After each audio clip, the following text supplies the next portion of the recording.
Welcome back to the world of Cairne. I cannot tell you how much I struggle not to do my old DJ intro every time we start one of these streams. If I ever accidentally call you guys my minions, please don't take it personally. It's just It muscle wouldn't be so memory. bad if you weren't steepling your fingers while you do it. Yes, my minions. Oh, it feels like it's been a while, so I'm glad to be diving, no pun intended, back into the world of Cairn. I know when we left off, you guys had just had a lovely dinner. Thanks to Slatra, I think it was a bit of an olive branch in an attempt to get to know everybody. Just narrowly avoided a strange confrontation with a rather less than alive dragon deep under the water in the depths here of Nether's Deep. You say avoided. I think it's still coming. Yeah, more or less. More or less. At least it seemed like it was stuck in one place for the most part. Just kind of moving around in the big chamber that it's in. You guys also got caught in a voracious undertow. Oh, thanks for the subscribe, Debbie. Time to renew. Love it. Love it.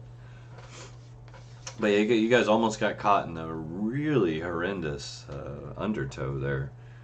Managed to pull out some excellent piloting skills there. Considering you guys have never piloted before this, it's pretty impressive. Considering the captain was a plant, we did all right. Yeah. That's not bad for a vegetable. So, am I missing anything that you feel like we need to reiterate? I think you got everything. We were just about to try and convince this entity that it was actually dead. Okay. Yeah, with a little help from mostly a listener doing the work, with a little help from Genesis and Saoirse, who had volunteered to help. This is true. And Slatra, but if we could just... I'm gonna keep apologizing for this until the end of time. Whole 100 years ago thing. The 100 years ago thing?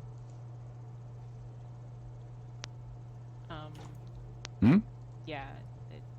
Yikes. Oh, the comment. Is that what you're talking about? Yeah. I regret how I said it, but I stand by what I said. Oh, no, it's totally in character. You're fine. Yeah, like, if that's an out-of-character apology, like, I don't care. It has to be out, because, like, it can't be in, because the person I would apologize to isn't here, so... Oh, no, it's all good. And I don't think there was any actual hard feelings beyond the really? I mean, Saoirse was fine. She didn't care. Yeah. Was there any relevance to the masonry that we had found down there as well? As far as in the cavern with the skeletal remains? Mm-hmm. Yeah, before we had the encounter with the dragon, there was the special stone masonry that we'd come across. Oh yeah, the remarkable cut, the hand. Yes, from the old dwarven peace treaty or something like that. Mm-hmm. Yeah, very ancient. Little bit of lore there. Unfortunately, since it's submerged and nobody wanted to risk getting out,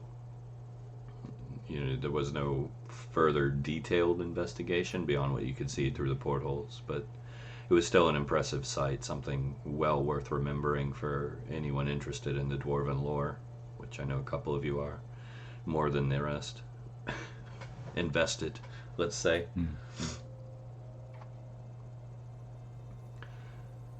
But yeah. So yeah, we'll dive right in. You guys are finishing your meal. You've had some words. Some olive branches. Yeah, I think we even had a song. There was a song indeed. Indeed. So from there, where do we go? I know you're right on the edge of the whirling chaos of that cavern, the current that you got caught in, but you're safely enough out of it that it's not pulling you now. You're kind of stationary, if I remember correctly. That's correct.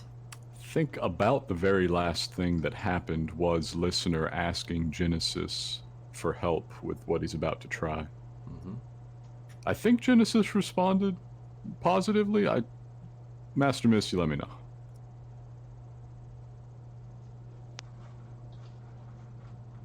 Yes. Was that a yes? Am I cutting out? Just a little. It was just that first word. Fix that. Yes, reluctantly in the positive. Yes. Okay. Okay. It's your turn tonight. I have given the technical glitches to you. Oh, no. Thanks. Passing them I am on. sorry.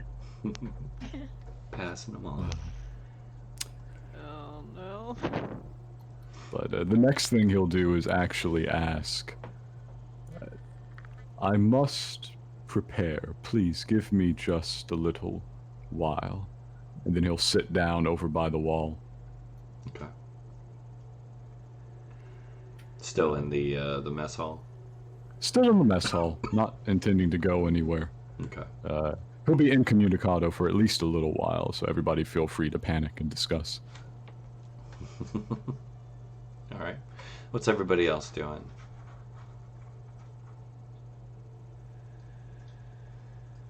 I know Uki and Kaz had been talking about getting into some tutorial. Panicking, I guess. Tutorial. And panicking. discussing. Completely freaking out. Like, it's fine. Fine. It's fine. What's that, Snacks? Oh, sorry. I had to step aside. I'm looking for my computer / reading glasses. So Oh, okay. No, you're good. You're good. I think my sister's gonna help me look for them, but I'm back. Step off for 5 seconds. No, you're good. No worries. Master Mess, you are really breaking up bad.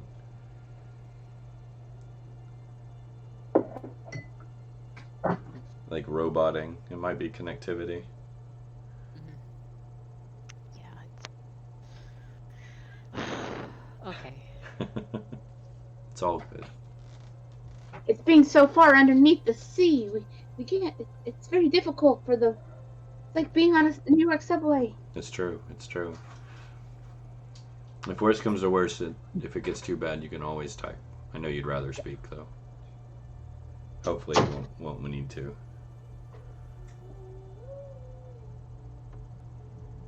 So, Uki and Kaz, did you want to start what you were talking about while they're doing this? Yeah. I mean, at the moment, do we feel that we're kind of at a stable sort of moment? Well, the ship is still right now. It's not moving.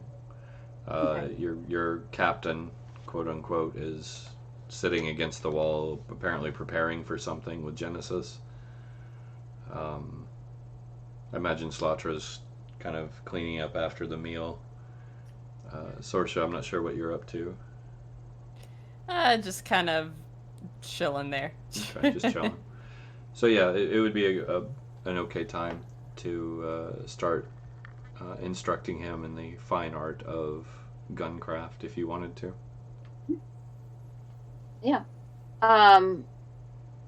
Who is? Oh, so we're at a stop, so we don't need to worry about stoking the fire at the moment. So. No, not presently. As long as it doesn't go out, you'll be fine. Got it. Okay. So I think Uki start striking the conversation with Kaz, saying, "Great job on keeping the ship going and the fire stoked and such. You definitely seem to be someone who was quite dedicated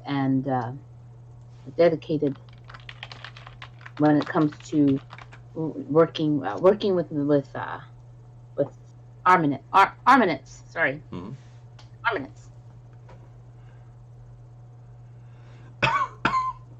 The trustworthy, huh, Ginkgo? All right. we've had a name redeemed by Ginkgo for the trustworthy. I have to figure out a way to work that in. That sounds like one of the starboard cannons to me, the trustworthy. That would be good. Like I said, it's going to be really hard to run into NPCs down here too much. Go ahead. Yeah, I think that we can work with that and say, Kaz, would you perhaps assist me with working on some of the cannons upstairs? I noticed one in particular needed a little more attention. Let's go up. Would you like to go up and work on that with me and talk over some of the finer points of the firing mechanisms on these cannons? Sounds like a good plan. Kaz, you up for it? Yeah, I mean, anything I can learn from you, I mean, I'd be happy to. Sounds great. Sounds great. Well, I think it's very important that any weapon that you are going to use, especially on this, we don't know if we may need to use these. I think it would be good if we both maybe did some maintenance on these and also make sure we know how to fire them properly. Should for some reason they be needed. So let's go ahead and step on out. Righto. Cool. And so I think, do I have control of my token? You should. Let me know if you don't. No. Oh, my token, not Kaz's. That's why. Let's step out, and I think we'll go up to this one and start working on the go. Well, so if you notice, though, I can't quite see the manufacturer, but there seems to be a name inscribed on the side of this. The Trustworthy? Bravo. Okay, starboard. I'm not sure if I'm starboard, which way I'm facing, but that'll do. No, you got it. Yeah, you got it. No, you're on the port, actually. Oh, I yeah. looked up and I saw the ant token. I said, oh, that must be her. No. Yeah, port. That's fine, though. Port's fine. It looks like the starboard side is littered with animals and insects. So. It's a bit crowded over there. Yeah. Is this any better? Yeah, Much. Yes. That's better. Hey. Much better. We're gonna be using the professional microphone. Hey. Fancy. Look out, I'm getting fancy. Fancy. All right. So, you guys will start working on the cannons. In a minute, I'll ask Kaz to give me a roll. We'll see how much you learn from the experience. Alrighty. But it's going to take a little while. This is the first time you've disassembled and cleaned a cannon. Absolutely. So you guys are kind of going over the bits and bobs associated with the finer inner workings of a cannon. It's not terribly complicated, but still. And so I will be telling him, so when we first got on board, I did look over these because, I always know it's the first thing to do at any time. And so the most important thing is to look to see if you see any cracks whatsoever. When a cannon becomes overheated, if it gets used too often, too repeatedly, you can wind up with cracks in it, and that is extremely dangerous. Could literally explode. So that's one of the details as we work through this. Yes. Yes, and I will say, as you start working the cannons, they are remarkably well crafted, to the point that the exterior has, has filigree, even lining the barrel. The wood is intricately carved with a lot of design motifs and whatnot. They're very pretty, but also very highly functional. Cool. And so yeah, you guys will be working on that for a little while. Now I know. Let's see. Slatra is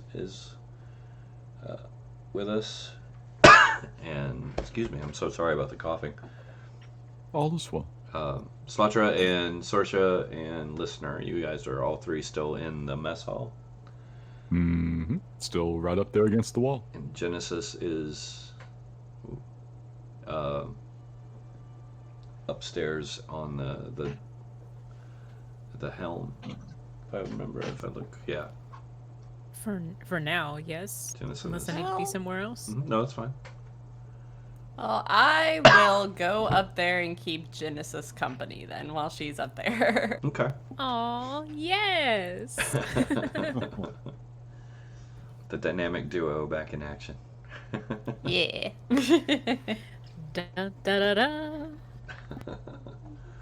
All right. And Sludge, when you get a chance, just let me know what you're up to. I kind of assumed you were taking care of the after effects of the lovely meal that you made for everybody. So, listener, your preparations are going to be what exactly? Well, it's good to say, actually, for the sake of the audience. What he's not doing right now is communing with the collective, which would normally be his go-to move. Mhm. Instead, he's trying very hard to figure out what would you say to a dragon that would communicate to them that they are dead and that the world has moved on, that perhaps they should as well. Okay. So, This is a very difficult exercise for him. are you attempting to shut out the collective? Shut out? Only if they're trying to, like... Only if they're a distraction. You tell me. They Do are. you think? They are indeed. The moment that the question enters your mind, you immediately get the usual feedback starting to filter in from the collective as they kind of start the thought speed discussion debate of how that's supposed to be handled, and the results are being handed down to you. The moment that you do not respond with a positive, basically, I'll go do this, they start leaning on it a little bit, Oh no, what are they suggesting? that you should ignore this. Okay, his first instinct is going to be to send an acknowledge, just so it's clear that he has received the message, but to return the case. But this being somewhat new territory for them, all he can really offer back up is that the mental impression of what the dragon experienced in its death, the state of it. He can't articulate why it's bad, so all he actually really has to send is this mental gestalt of, but dragon sad. Which, Have you considered what if dragon sad? and that was gonna that'll meet with a remarkably stern and puzzled reaction. Dragon sad is irrelevant. I'm gonna have him roll for something. Let me know whether he can achieve this or not. Okay. But I want listener to try and work out, is there a way of presenting this case to the collective that is more persuasive to them? Seeing how he was already doing a pretty poor job with the dragon, it might be very difficult, but at least he knows the collective a little better. I'll give you it'd probably be very difficult, because generally, the hive mind is a hive They mind. have an enormous weight behind them. So let's do a disadvantaged persuasion. Gotcha.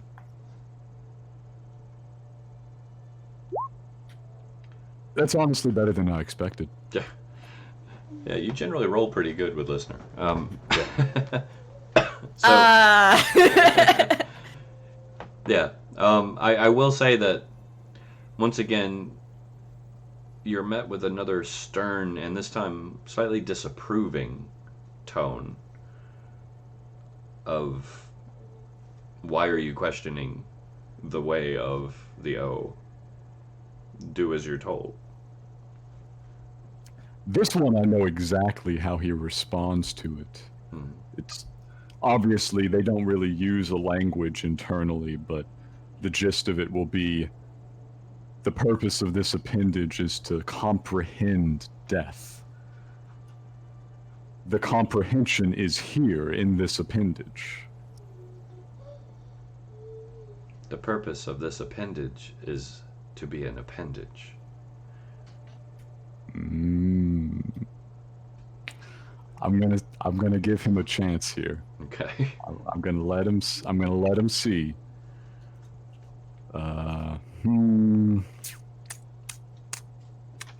Wisdom save, charisma save. What do you think, Church? What does a basically like 3-year-old make I'd to say not respond? let's do charisma, because Okay. this is your personal force of self rather than any Yeah. degree of wisdom. All right. I'll roll it normal. I don't think I have much advantage or disadvantage here. Okay. Wow. Okay.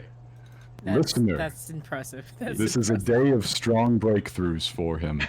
He manages to catch that if he says exactly what he thinks, it's going to go so poorly for him immediately that he is going to spontaneously develop the ability to lie. This is going to be interesting. So he tries to let the connection between him and the collective through the thought stream become kind of jittery and shaky, just like opening and closing a fist, almost. Okay. And just And then, for sake of clarity, yes, to what end? What is the overall purpose? Is it to throw them off, to distract them, to disrupt? to isolate himself temporarily, because he knows full well that no matter what he has developed recently, he is still an appendage of the Ogham.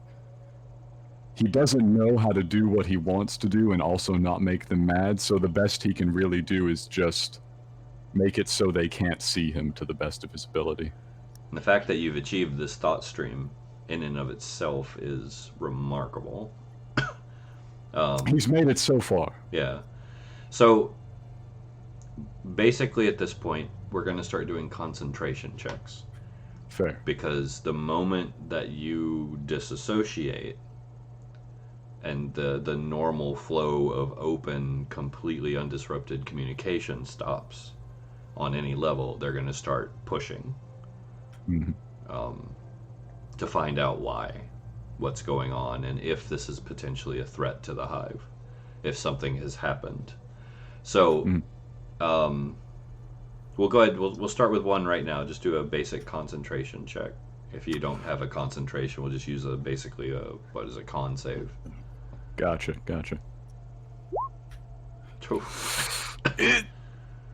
So for everyone in the room, is anyone still in there? No, you're alone. Okay.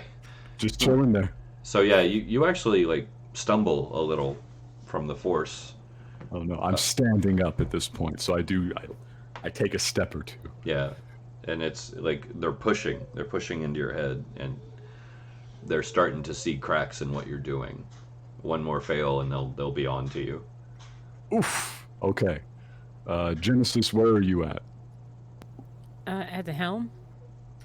You feel listener reaching out to you mentally. Zoom. Where are you again? I'm down in the wardroom, and you knew that's where it was. So Genesis He's- bolts leaving Port Starship there at the helm. She's gonna follow with. Okay, Actually, that's fine. I gotta go. Yeah, listener's standing there a little shakily, and he's thinking at you. I apologize for the delay. We must begin. And Now? just for fairness, Slatra, you hear rushed footsteps go by the galley back into the mess hall while you're in there. Just so you're aware. You'll probably hear And some you're of the muted, by the way, Slatra. yeah. If you are muted, Just yes. in case. Just in case you didn't know. Any vocal communication she'll be able to hear, but I'm assuming the listener Genesis communication is all mental. We have evolved beyond such things. Of course. Now? Okay. So Genesis, Hi. Genesis, real quick, as you guys come into the room too, listener's color is slightly off. He's not his usual completely translucent self. Wait. What? You can actually see little, and it's still fairly translucent, but there are veins of green, light green, just kind of pulsing through him from time to time. Huh. It's not like a heartbeat pulse. It's just like flash, flash, flash, flash, flash, flash, flash, flash, flash. But they're very faint. So, just to throw that out there. We caught a very out of that, but the rest cut out. Oh, did the whole thing? Just from the very, basically. Okay. It's very faint. That's all. Very faint. I give my technical issues to you. Don't give up to Everybody the has to DM. pass around the not talking stick. Here you go. Yeet. Hey, don't give up to the DM. No, that's true. You That's never a do that. surefire way to ruin the session. I didn't do it intentionally and I can't take it back. I don't know what to Well, say here. Church, you've been challenged with pantomime. Bring it. Oh, don't. You're the only one on camera. Let's go. I'm gonna start doing win, lose, or draw D&D edition. So, Dance montage incoming. feeling the pressure, listener has begun yet another complicated thing he's never done before. He's trying to deepen the mental connection to Genesis so that she can assist him in this task. Okay, so are you... I need to go get Slosher. Could you Okay. hi? I'm Yeah, so I sorry. was- Could you help us please? Sure. What's going on? Well, Genesis, I'm assuming you're telegraphing your emotional state on your face. Is it? Yeah. You're obviously upset. Just putting that out there. Yeah. All right. So I look off into the middle distance. I don't know how to explain this. okay. Stuff. Well, where am I Stuff. going? Let's start with that. Over here with Sunshine. Okay. Because apparently we're doing now.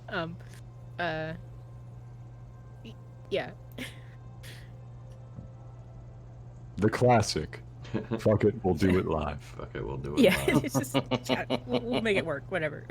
Okay. Do I need to roll for consequences of deepening the mental connection? You do not. This is. Yay! However, You yes. Are you about to open the floodgates here? Is this what's happening? I think it might be. Maybe determine it on your judgment, because he's rushing, he's pressed from all sides, and rushing is not an OM thing generally. So who's to say what'll happen exactly when he approaches the task of, my normal speaking connection is insufficient, we need to go deeper. Okay, so you're. So while you're doing that, I'm calmly discussing this with Sunshine and Moonshine to explain what we're doing. Like, okay, so we're gonna do this, yada yada. Here's the plan, so and so and so and so on, yada yada yada. Okay. So you're about to let Genesis in beyond communication. While simultaneously trying to keep out the collective, yes. Let's do another concentration save. You got it. That one's alright. Ooh, yeah. Hey. So yeah, you steel yourself against the collective and are just like resolved at this point. For some reason, the plight of this long dead creature has struck a strange nerve with you. In fact, this is probably one of the reasons why the collective did not want you to pursue this, is because you have shown empathy where there shouldn't be any.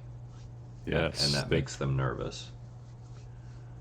He has demonstrated an identification with the other beyond the collective. Yes.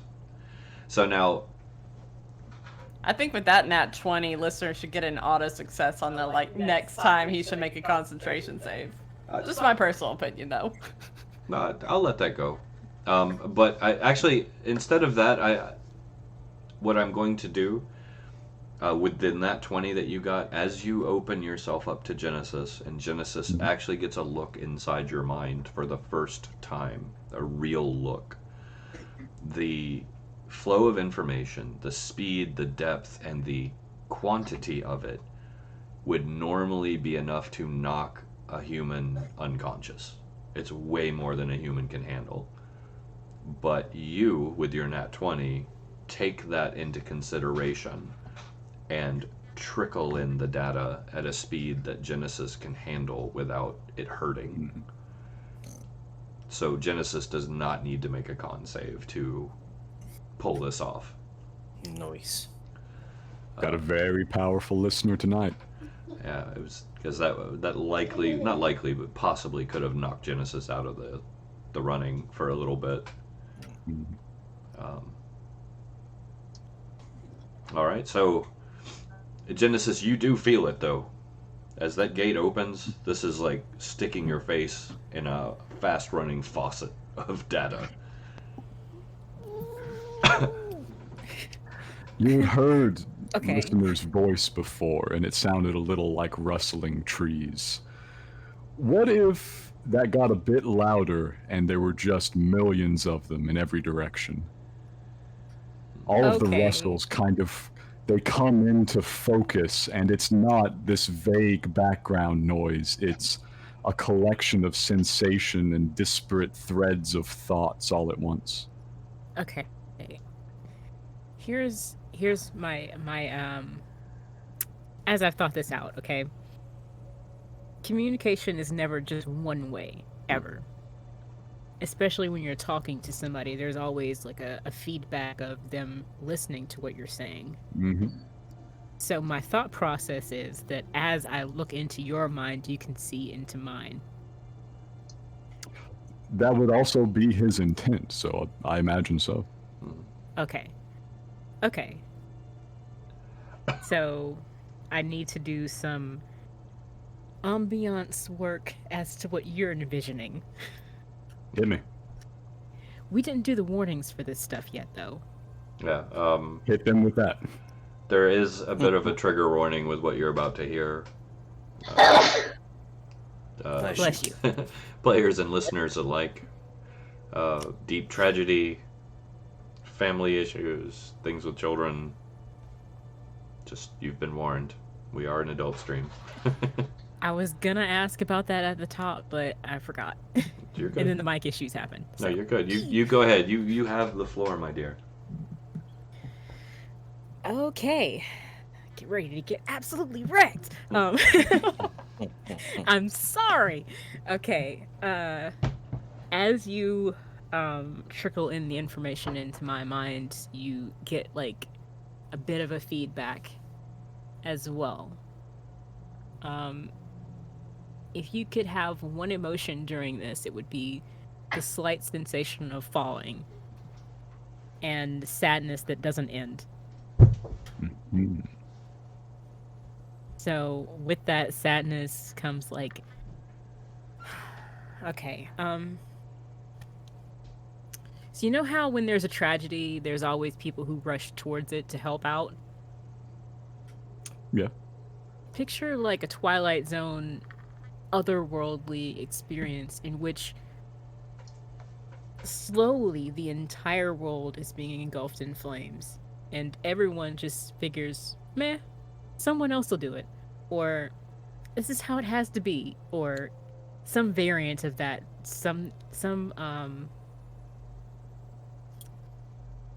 justification for their inaction washes over everyone, and you're the only one standing there at the site trying to get people to mobilize. Come on? Hello? Mm-hmm. That's the vibe. Okay.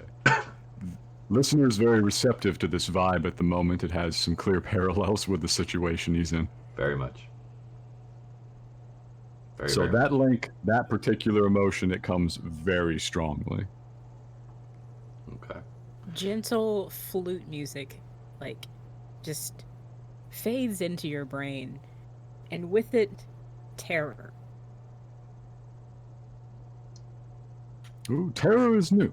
Mm-hmm. Terror, abject terror, absolute terror, like teeth grinding terror. Like, it's going to happen. It's going to. So as this is going on, the green strands, the veiny strands that are pulsing near translucently through listener's body grow deeper green and more visible. Mm-hmm. Listener follows the thread of this emotion because terror and inevitability are not concepts he's wrestled with. What was she afraid of?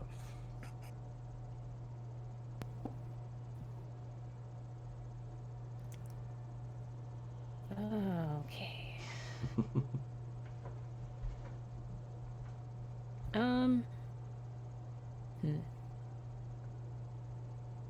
I don't know if I'm doing a good job at this, but we're gonna give it a go. Follow your gut. You're doing fine. The fear. Okay. So while you try to track that down, your mind envisions footprints of a normal humanoid, right? Mm. And as they come more into focus in your mind, you realize that they're small footprints. And every step that they take is imbued with more and more anticipation for an event that really shouldn't happen in the first place. Mm-hmm. The steps are being led by a parent that doesn't want to have to do what they're going to do, while hushed murmurs escalate louder and louder around them of people who already know what's coming and won't stop it.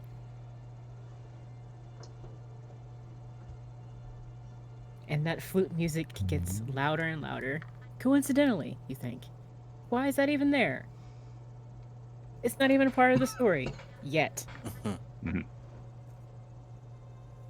And you feel like people are watching you in a way that they haven't before.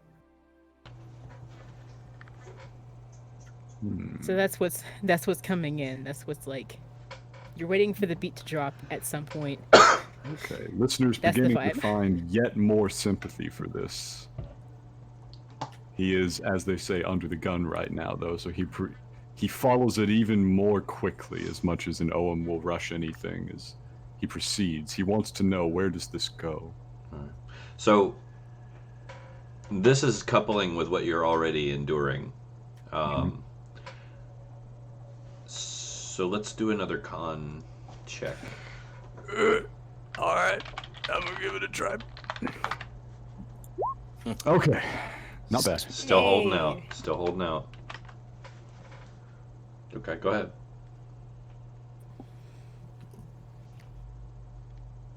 So, listener, what are you pushing at Genesis right now? What is Genesis seeing? Because this is a two-way, as you guys said. You're right. You're right. As listener pursues this line of inquiry, what will naturally be coming from him is where he sees it in himself. So as we explore a tale that he doesn't quite understand yet, but one that contains these emotions of isolation and being the only person trying to act against a coming tide, you see basically how he's feeling right now about trying to do this. You feel the strangeness of intentionally having to separate yourself from what you consider the rest of you, the ones who are in the circle, in order to do something and to act almost alone, because very importantly to listener, he recognizes that you're there.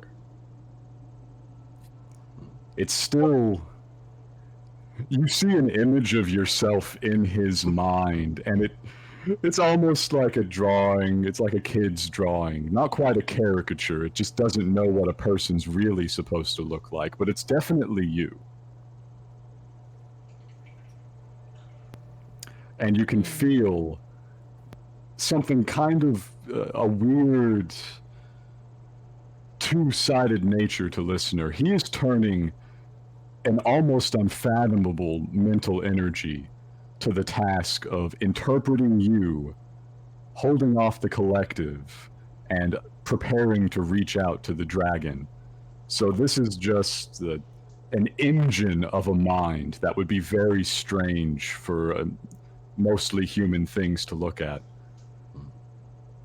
And on the other side of it is just complete fumbling around with emotion and desire. He doesn't really know for sure why he needs to do this so bad. But I don't know, you're pretty empathetic. I bet you could roll for it. But one thing that Genesis would definitely pick up on from the depth that she has now accessed in your mind is she is fully aware of the plight of the dragon. Oh yeah, that's central to him at the moment.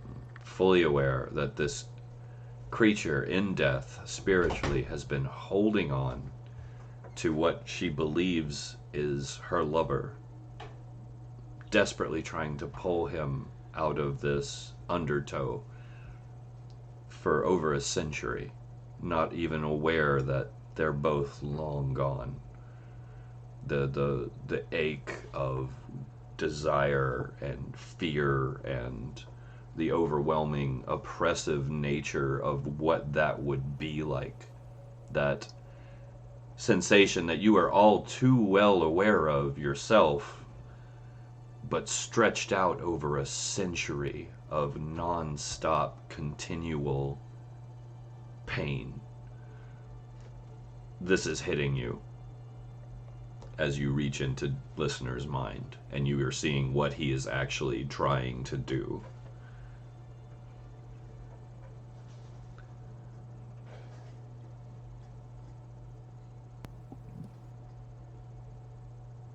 The terror on my side of things gets more and more manic as my mind wants to tell you what's going on, but I don't want to relive it. So you just get, like, not really much explanation, but you get flashes that just start to become more and more intense of someone that's living in a society with people that care about them.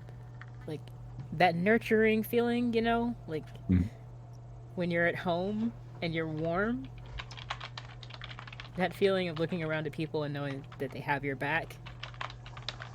And then you get good news, and it turns out that everyone around you knows that it's going to be bad, but they don't tell you. You say the nurturing feeling, his thoughts turn immediately to the thought stream once more. Okay. But let's at that stage, okay. Listener feels that this will have to do.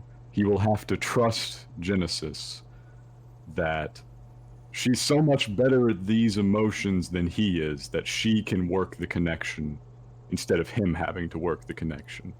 Okay. I don't actually have the words for the stuff that's gonna come up in a second, so we're gonna flash you with it, okay? Like, you get the entire story of, like, the Church of Radiance and, like, I don't help. Do you want me to help?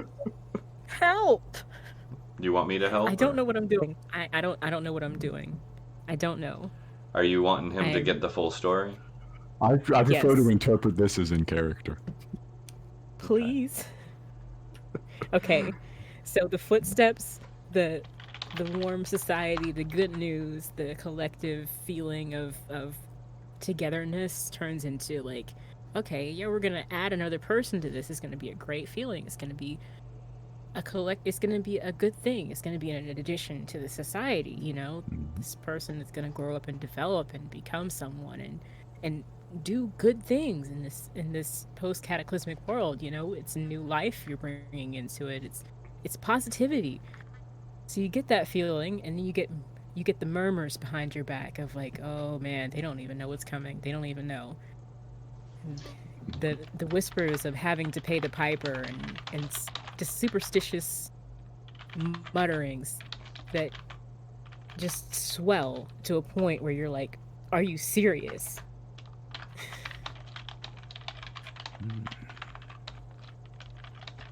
And yeah, it you get the vision of the unspeakable. Ah, yes. I believe I recall the story out of character. So I know roughly what listener would see here. Church, would you like to enlighten the audience, of course? As far as the full story, basically, let me see here. I'm gonna pull up my notes real quick here. So the full story, and I'm not gonna give you it in full detail because that wouldn't be fair.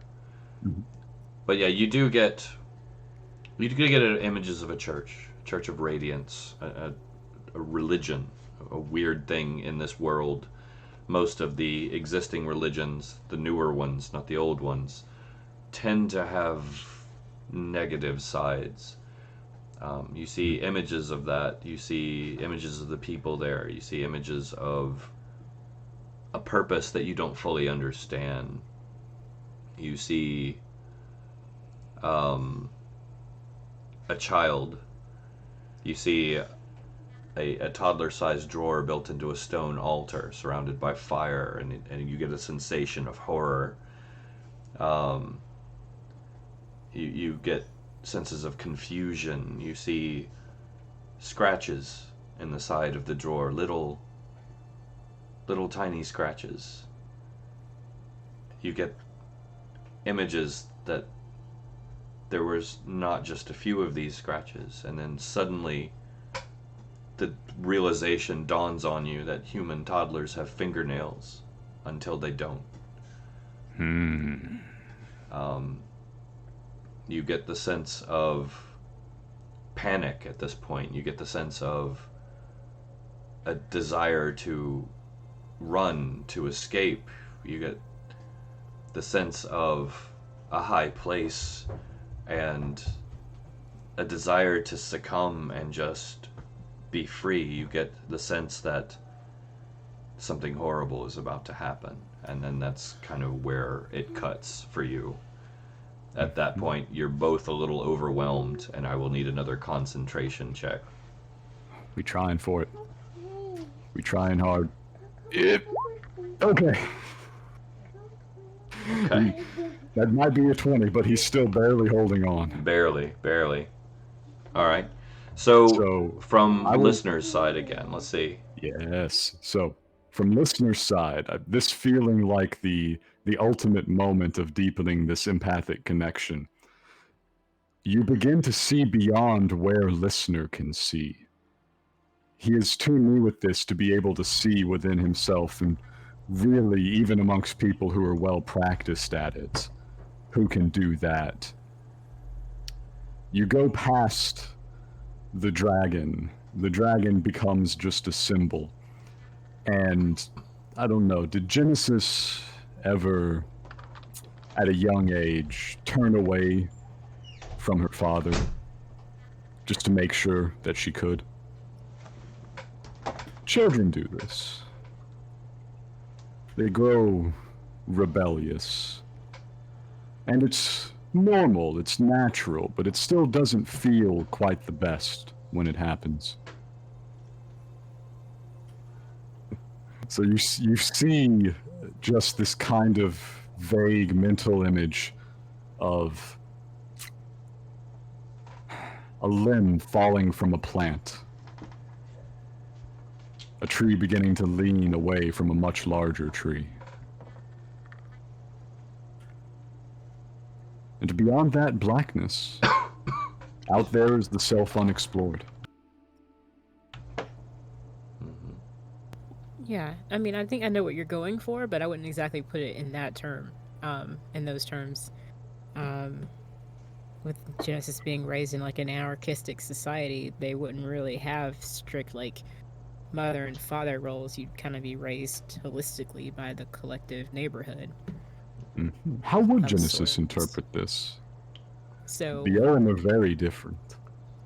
so not necessarily turning away from something that's intimately connected to every aspect of you, but turning from rejecting the opinion that you have to be completely attached to your parentage is a very familiar concept. I wonder then if this is the most alien thing about Listener that you've seen yet. When to say Wilhelm, I imagine it would make perfect sense. So that's interesting. But the connection is formed. Listener turns his mind to the dragon. Okay. So you're going to be doing this in unison with Genesis as an empathetic guide and you as the mental connection to the spirit. The channel and the death specialist. Okay. We share this mission. So, to our Shanakijans in the room, the two of you are being buffeted empathetically right now with just tragedy and horror and fear from these two. They're like just facing one another intently. Both of them trembling a little. Listener's body is being, streaked across by these green veins of pulsing energy, kind of random points all over his body. Genesis is starting to visibly shake and sweat a little bit. You'll even see a tear kind of roll down her cheek. There's something really, really intense going on right now that you guys are not privy to. But you can tell it's very serious, whatever it is. Yeah, Saoirse, like, watching the both of them, but especially watching Genesis, because that's, emotion that she can very, like, visibly recognize and empathize with. Like, she is just going to go over to Genesis and just, like, touch her hand to her shoulders and then, like, at some point just wrap her arms around Genesis. Light up to see who's near you. The ads are coming. The ads are coming. Oh no! 9 out of 10. Your turn this week. That's hilarious. That was beautiful. Church has passed the technical issues on to you. Yeah. Woo. That's all good. You're trying to comfort. You go ahead. Yes. Go ahead. Slatra, go ahead. I was just gonna say, I'm gonna just pull out my bow and my fiddle and start playing a calming tune, an empathetic tune. Okay. Mm-hmm. Excellent. So you're going to try and even the keels, as it were. Yeah, and I'm gonna make solid eye contact with Saoirse, in kind of a suggestion that she join in. All right. For any length Sure, of time that I'll you do have so. your hands Okay. on me, you feel the sensation of falling that I described earlier. Yeah. Which would probably me, like, letting go and playing music would probably make you feel better, honestly. Yeah. So, with the two Shanakijans playing a strictly empathetic performance, we're going to give you guys, we're going to say a +2 bonus to your rolls right now. You have a disadvantage being canceled out by Genesis being there, so it's just straight roll with +2. Gotcha. So, let's do one more con save. Oh, Does 15 make it? Is it 15 or 13? I showed 13. I didn't Oh, have a plus plus two. 2. Sorry. Yeah. Did 15 make it? 15 barely made it. Ugh. Hey! 15 is your DC, basically. That's your target. That green is going haywire, it looks like. Yeah. He's spontaneously developing a visible circulatory system. This is bioluminescence at this point. Yes, the incredible engine of listener's mind is finally beginning to strain under the load of doing this. Yes. But he's still going for it. Let's get in there. All right. So the two of you begin to reach out to the spirit of the dragon.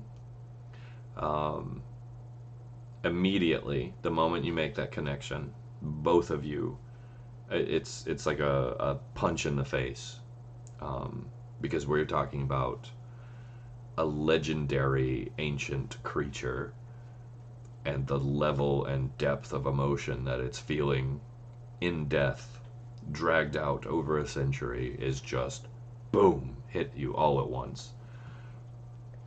That was what the roll we just made was for.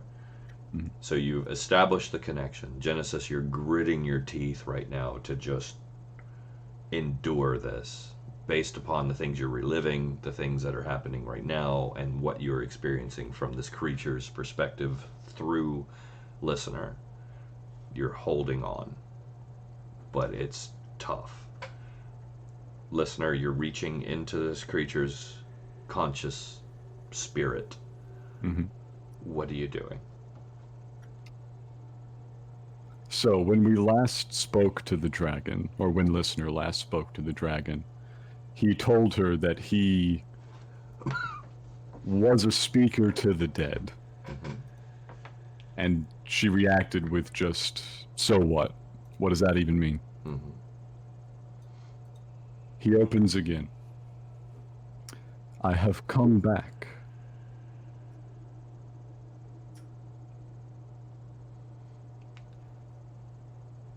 I am the speaker to the dead.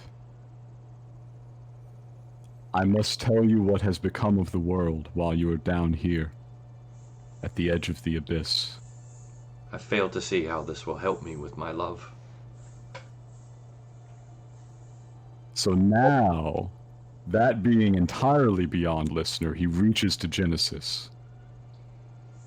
How does one respond to love? What does it do? Tricky one for the first shot, but hey. We're asking the big questions tonight. Yes. How would Genesis help with this? How would Genesis help with making this relevant, or how would Genesis tell you that love changes things? He doesn't understand what love is. Yes, he's got the barest familiarity, but he just needs to understand the dragon well enough to say how this will help. Okay. Wow. Yeah. Okay. Yeah. Gotta be quick. Sunshine. Love changes everything and nothing. Love changes who you are as a person at your most fundamental levels, but it also makes you a better person if it's a positive form of it. So it's just your connection with someone else, caring about them, caring about how they go through life, and wanting to make that experience better by experiencing it with them. All right. Listener returns to the dragon. His response given this information. All right. What is your response? Love would desire for you and not for themselves. I must help you. I'm nothing without my mate. My clutch is bare. My children are gone. This is all I have left. If I let go, what am I? But a shell. Listener feels a little twinge there. He leans back into the emotional connection and says, "You will be no shell. You will be a spirit of what was. And even a spirit is better than to stay forever on the edge of the abyss, clutching a memory. I speak to the dead. You are the dead. Look at what the world has become since." What do you mean I'm dead? Listener begins to send an image, a vast sort of image, of the world that he was born in, the world after the Blight. But to him, as opposed to the way somebody with a history might tell it, it's not terrifying, it's not horrible, it's just the way it is. And he knows it was different before. So he shows the deserts, he shows the strange profusion of this wildly twisted greenery that his people have always called home. He shows the void creeping in at the edges, and the incomprehensible things that it makes. Like Jeff. So, excuse me. One more con check. Gotcha.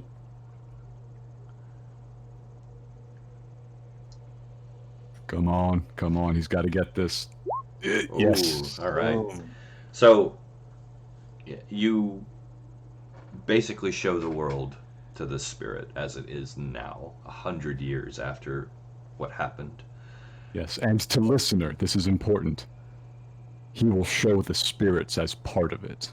Oh. They're not afterthoughts. Yeah. They're not some sort of weird image that's left behind with the dead. They're most of this world. They're what he sees. So, make me, and I'm gonna need both of you to make this roll, please, because you're both communicating. Listener is the words, Genesis is the heart. I need you both to make me performance checks, please. Oh, I'm gonna try. Not performance, persuasion. Sorry. Persuasion. Okay, I'm gonna try that then. Performing. Woo. Oh, that's literally Nice. better than I expected. Nice. By a lot. All right, Genesis.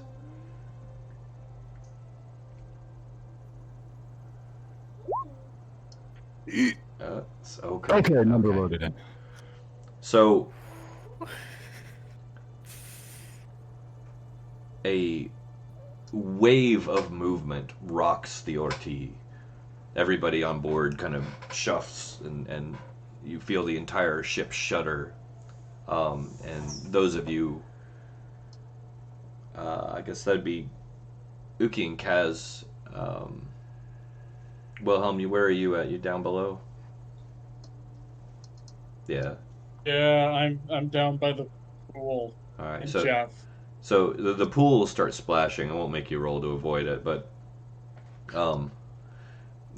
Uki and Kaz, you guys through the main portholes and whatnot, you can see a shifting and the murk kick up in the water in obscure vision, and you just see this flash of bone go past the ship.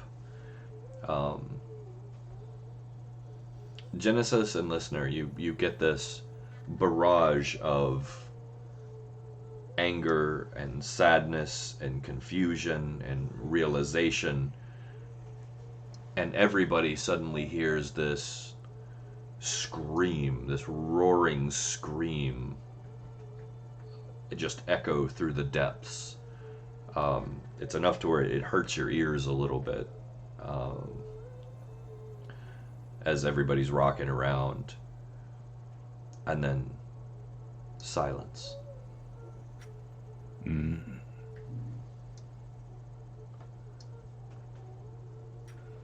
With the privilege of the mental connection, what am I getting?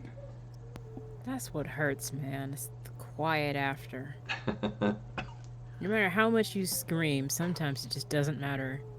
Mm-mm. Oh, That's what's painful. Is Genesis saying this out loud? I'll go with at least listener hears it. He says, Mm. I've never screamed. so as you guys just pass this back and forth, you hear a much calmer voice. And it says, I have screamed for this entire world. My heartache is now legend, and my love now a passing thought. You have shared with me the truth. Thank you. You're free to go. As a parting message from listener, I think backed by the empathy of Genesis. Your love will never pass. He would want you free, like I do. The things that matter exist forever. Mhm. So, listener, Yeah. you get basically a psychic, not a psychic, but an image of a nod of approval. And as you look out the porthole, you see two long necks intertwine in the distance, glowing slightly in your eyes, of the spirits of these two dragons reunited, finally finding peace now that they are both aware that their struggle is over. The male having been silent through this and trapped in his own horror. And the spirits wind down at the bottom of the cavern and go quiet. He puts a hand out. It doesn't really seem like he's reaching for anything in particular, but it stays there for a moment. Genesis, you'll get the full sensation of everything that's occurring, since you still have the attachment. So, the collective is a little unnerved. Yes. So this is too much listener quiet. Am I allowed to reach? Am I allowed to reach out and grab his hand? Like, Of course you It's can. there. Yeah, of course It you was can. the physical hand. nab. Of course, of course. So, they're going to make one more push. They want to know what's going on. Listener is unwinding the connection with Genesis, and as soon as he feels that she is sufficiently disentangled from the inner workings of himself, he's going to let the concentration drop. Okay. As that connection, like, is disconnected, you feel a gratitude of being heard mixed with the fear of being judged. Yeah, you're empathetic, and people are generally capable of telling when they're being judged. You don't know if it's because he doesn't know how yet, but there's just none of it in him. Awesome. So, High five on the exit. See you later. so the collective is going to dig real hard the moment you let them in, Yes, the memories are there of everything that just happened. of everything. He had no time to hide, and he didn't really know how anyways. Are you going to do anything to try and obscure or hide that? I know this is... He will hide the image of Genesis. Okay. So, His face for her was already kind of that caricature, but if he does anything, it will be to shield Genesis from retribution by the collective. I'm If actually... she's got any coming. I'm going to throw this out there. I'm glad you said that, because if you hadn't have, and they did not get what they wanted out of you, they were going to hit her next. So, Yes. So he let the connection go out entirely, and he's let every other door in the house open just so they don't see what's behind his back. all right. So, give me one more concentration check. This is lower DC, but this is just to keep Genesis hidden. Okay, we're gonna try. Oh, fuck. Oh no. Can I make a trade for it? I'll trade anything. Trade. Listener will trade anything. I tell you what. Something terrible is about to happen Yes. with listener. Since you have opened the connection and allowed them to see what you have done, it's going to happen only to listener.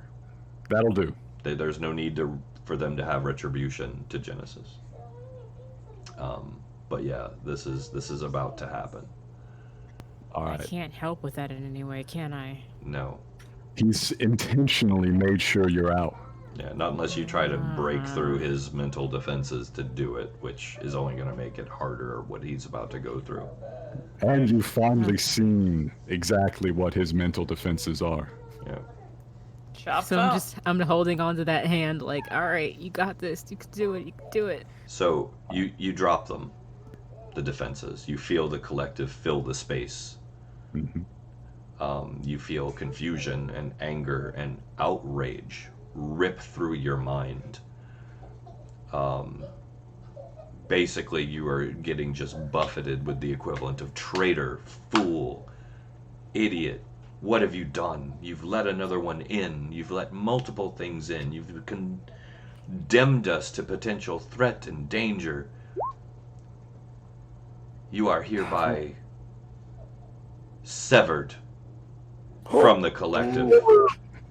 Damn. Yeah, saw that coming. As the connection burns out, the last message he sends to the collective: I will always be a child of Owen. Excellent. Those are great last words for it. So as the connection severs, even when you were distant, it was still there. It's all you've ever known. For the first time in your existence, you experience silence. And it is terrifying. You stand on the edge of a void of nothing unlike anything you have ever experienced or even imagined. And it's daunting. Give me one more con save. Alright, let's see what I got. Okay. Listener falls to one knee. The green veins turn black and go solid, radiating from his head out through his body, black veins visible. And he just goes quiet. He's still. He's like a statue now. He's always been rustling, but now, nothing. And Saoirse, like, in the vicinity, she's just going to be like, listener? Listener! Nothing. Listener, are you okay? Whatever he has that passes for ears are not a really important input to him. Or maybe there's just nothing on the other side anymore. You can't tell.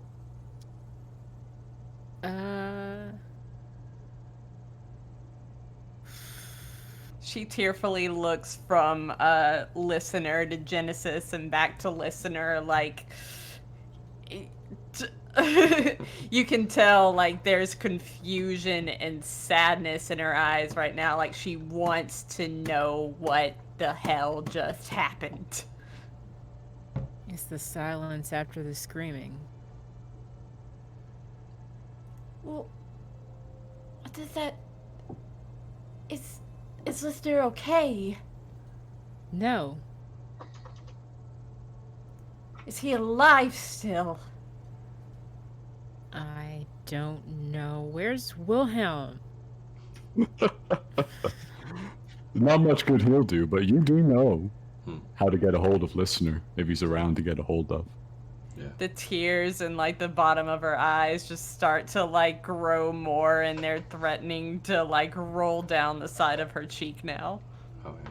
And Wilhelm is also down take- below if anyone does want to get him.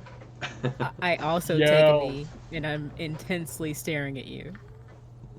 All right. You know how to get him. Do you reach out? Yes. All right. It's not the same.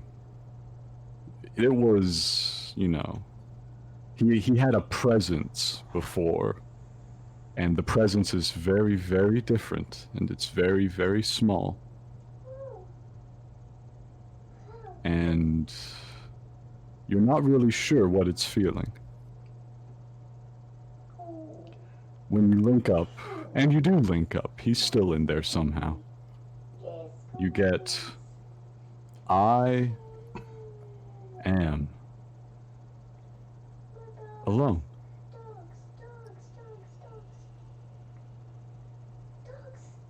And then silence again.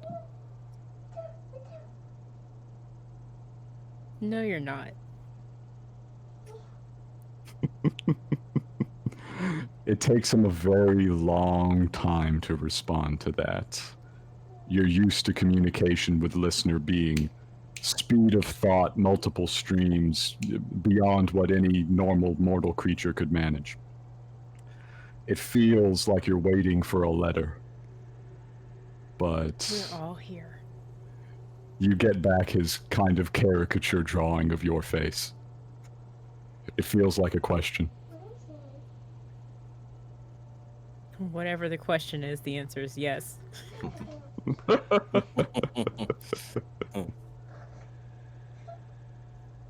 I will say, listener, that, and this is my imagining, her voice in your mind is like a drop of water on the tongue of somebody who is thirsting to death. He had to make sure first, but yes, I think you're right. He is not alone, actually. You can tell he feels a little better. And to turn around like that is unexpected even for me, but I think we got there. But whatever he's doing it inside, and he's going to be doing it for a while. He gets off of his knee and he sits down against the wall. And you hear, I have to think. I'll be here. As she sees Lister I moving, like Saoirse like just kind of starts to wipe her eyes on her sleeves now, and is like, trying to calm herself down now because she's been reassured by seeing him move that he is indeed alive. I send you the mental image of someone peeking from under a blanket and waving before going back under it. Like literally just that image of, hey, I'm under here. Hi. Boop. So, You hear a weird noise in your mind. It repeats a couple of times and then stops, and you have no idea. No one has ever heard that noise before, not in existence, but it might have been a tree laughing. I kissed the tree on the forehead. so, He's leave sitting him there. to He's his going to be thoughts. at it a while. but there is a sense of hope there. So we There do is. have that.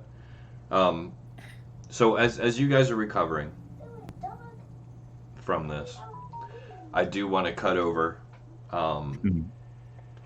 to Kazunuki. You guys have been going over, the maintenance, the rebuild, the how-tos of the cannons, what they're made of, how they work. Kaz, give me a basic intelligence check real quick, if you would, please. Ooh, good God. Don't worry, it's not very high DC. Oh no!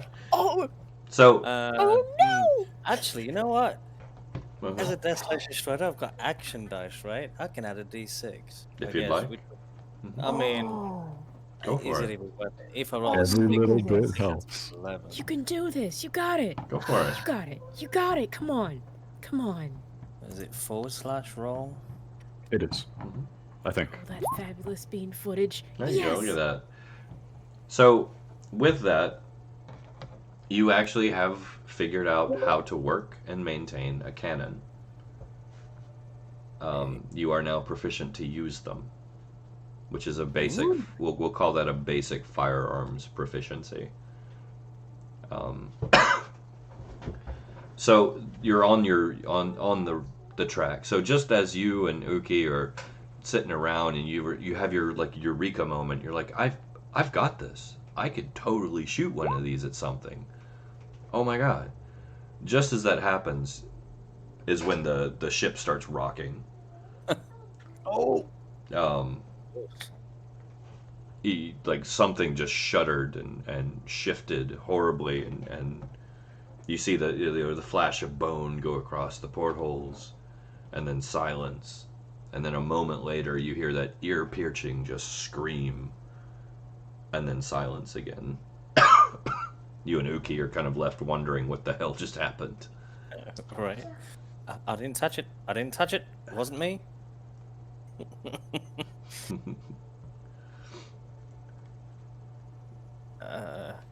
So, what the heck are they doing over there? I mean, unfortunately, you guys aren't even really entirely aware that everything just went down. Right? Like, yeah. One minute we're just like do. Oh, and that goes there, right? And then this pulls apart. Oh god, yeah. And then, boom! What the hell? So what are you two doing? Uki and Kaz, what are you up to? So when we see this, we see you said a flash of bone outside. Essentially, it's what we had seen earlier, right? Yes. Skeleton thingy.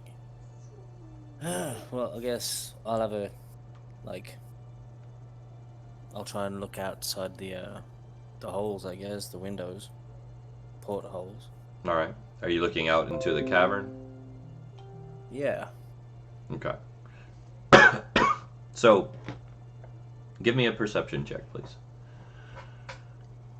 Okay. Well, this Excuse me. it's a good thing because hold on, perception rolls. I always get advantage. Boom. Look at that. Nice. So, that's a pretty good roll. That's insane. That's insane. So, you peer out and you see the bone just kind of drift, slowly float down, and settle, coming completely apart as it does, onto the floor of the cave bed. As it does, you see glints and flashes beneath the mud that it kicks up of what appears to be metal, maybe even gold.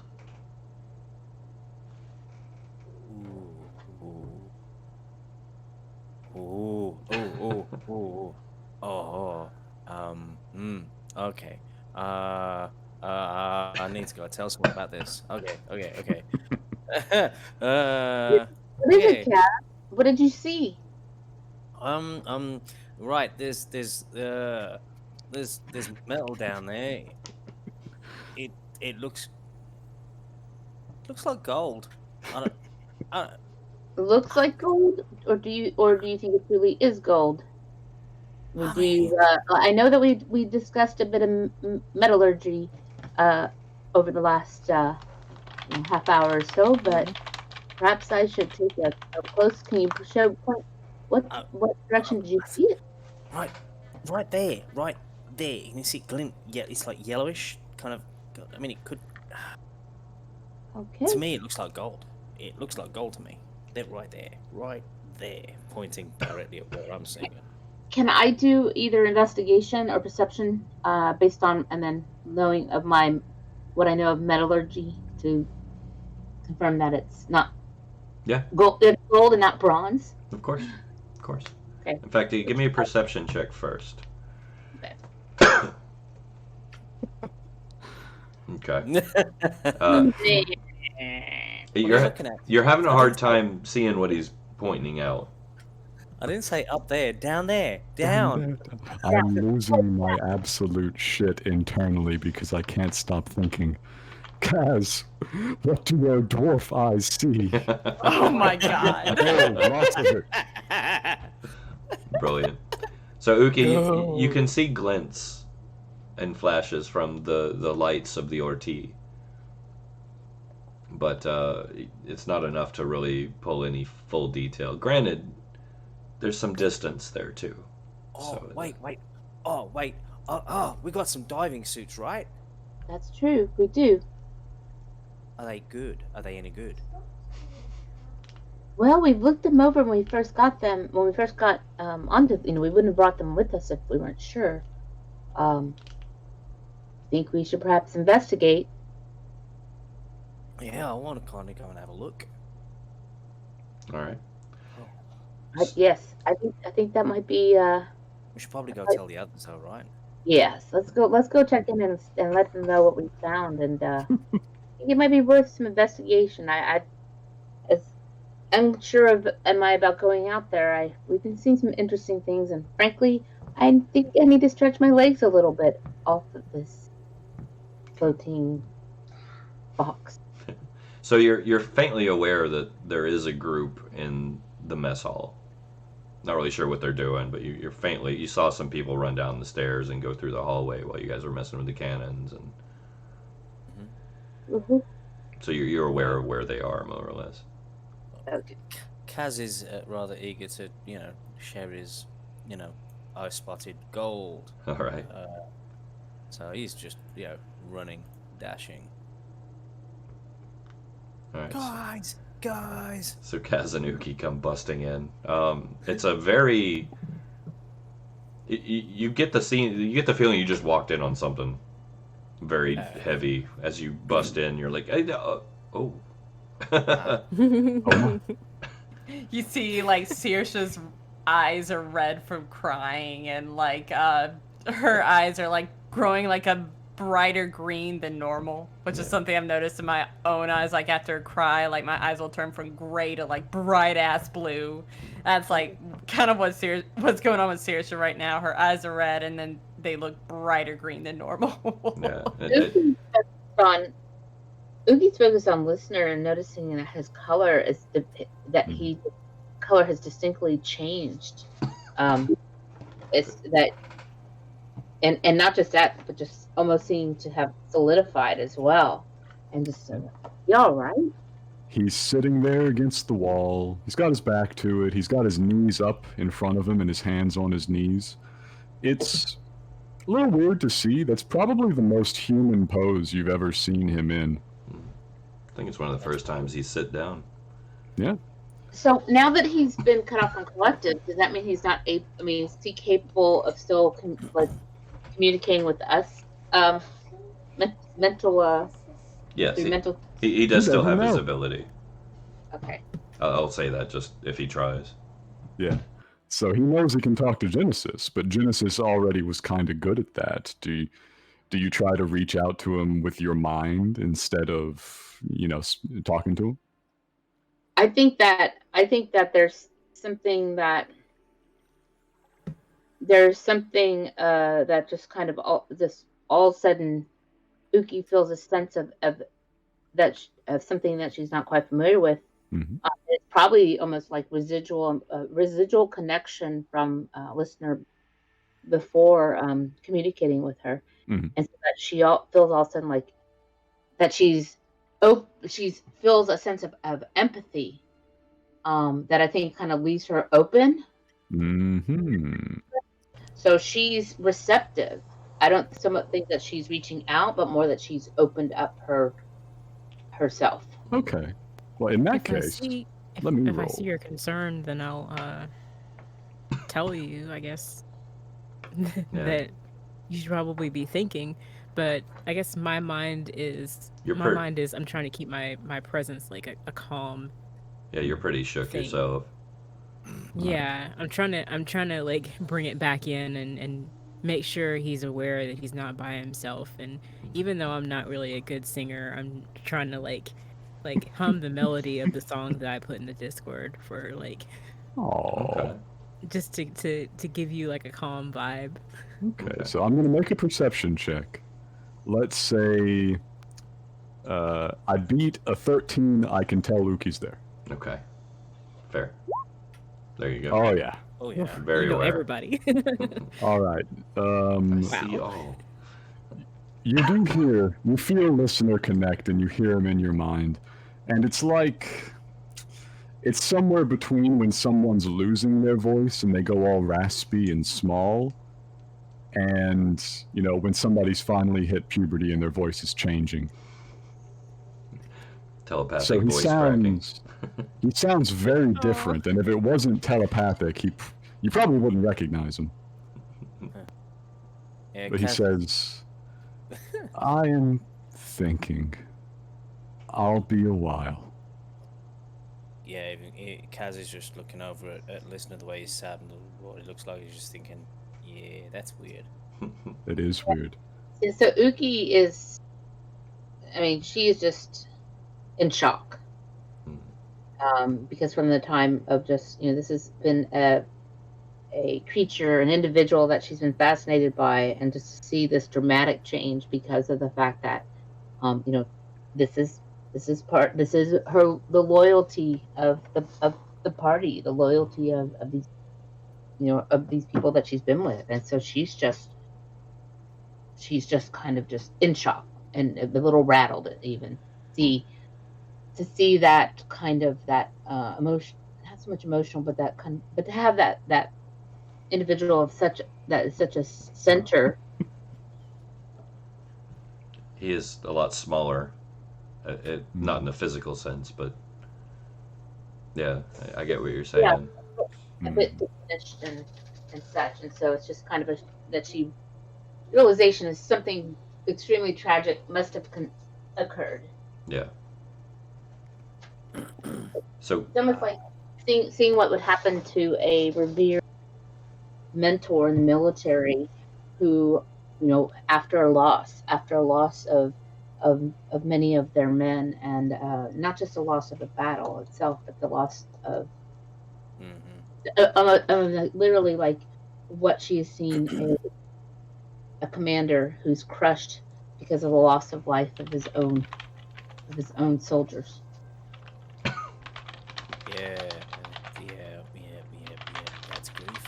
Yeah, that's right. You can practically smell it on the air, the grief. Yeah. Very much. I'm trying to stay calm and and the song is like playing in your head if you're listening to it. So Uki. Unfortunately, Kaz is a dwarf. And there's gold and then there are hills. he's thinking, on the plus side, your antics have kind of uncovered some treasure. Great, isn't it? Obviously trying not to be that much over the top, but he's like, so I don't know what it is you guys did, but some of them bones hit the floor bed and kind of dislodged something that looks like gold. I just thought it might be worth checking out while you're recovering from whatever it is you did. You hear listener in your head, actually. Because, I'm thinking 25 perception, he's fully aware of the conversation. Oh yeah, no worries. Those were the dragons. They are free now. Yeah, I figured. The bones kind of like I said, they dislodged something on the floor. And we've got them suits, and I just thought that, well, you guys are obviously busy doing something. Yes. Maybe me and Uki can go and check it out. Should we maybe check in with Wilhelm, see if he wants to go as well? Yeah, sure. Oh, it would, Let's get everyone together because this does not seem like a wise course of action at this time. We need to plan this better Yeah, but we instead of don't just want jumping down there. Yeah, but we don't want the seabed like burying it again, and then we'd never get to I it. understand your imperative for this to be an immediate action, but think first. so, See what you-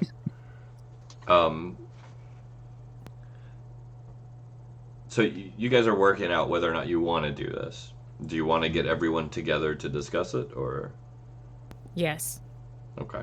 There's no way they're getting out of this ship by themselves just to go over here. Oh, yeah, we're gonna go. Bye. Pew. So Nah. Nah. if like a house meeting is being called, let's say, let's just to speed up time, we'll say somebody calls for Wilhelm, and you guys all gather once again in the mess hall, if that's acceptable. Yeah, I think we're already all there. Yeah. Yes, so we just bring just so we can include Wilhelm more than anything. And I believe Slatra had a suggestion. She wanted to try to help listener, maybe, if you want to. I don't know if you want to go through with it or not. I was just thinking of playing a song. He's all ears. Hey, go for it. Yeah, my brand of music doesn't really help. It's more for theme than anything, really. Yeah, go for it if you want to give it a try. Hold on, I'm having a little trouble finding it on my sheet here. Oh no, I have it here. I have it here if you want. The details. Okay, yeah. Okay. So, Slatra breaks into a vocal melody. Sorsha will recognize an old song, "One More Breath Before I Go." It's a very soothing melody and whatnot. The song, the lyrics kind of take you back, even you, listener, to a time when you felt comfortable and centered. I changed my thoughts to that. Okay. Long Way From Home by Thunder was probably copywritten anyway. Yeah, could have been. So, first off, this is immediately calming to everyone in the room. Saoirse, do you know this song? Did you take the? Oh, no, it's on my spell sheet. Okay. My song list, I should say. No, that's all right. That's all right. As she sings it, everyone's center kind of returns. You each find your calm. You have a +1 bravery bonus to the next action you take. Everybody remember that? Okay. And listener, Mm-hmm. the black veins that are going through you fade. Oh. And you kind of come to your senses a little bit. All right. Listener is still seated, but there's a little more of the rustling. And he's reaching out mentally, kind of pawing around to figure out where it's coming from. And he eventually finds Slatra. And when he links up to your mind, or attempts to, how do you respond to it? Just kind of go with it. Okay. You see nothing for a little while. There's no words, and then there's no image. But after a few moments, you see a little picture of yourself starting to form. He's visibly remembering and forming a mental image of you.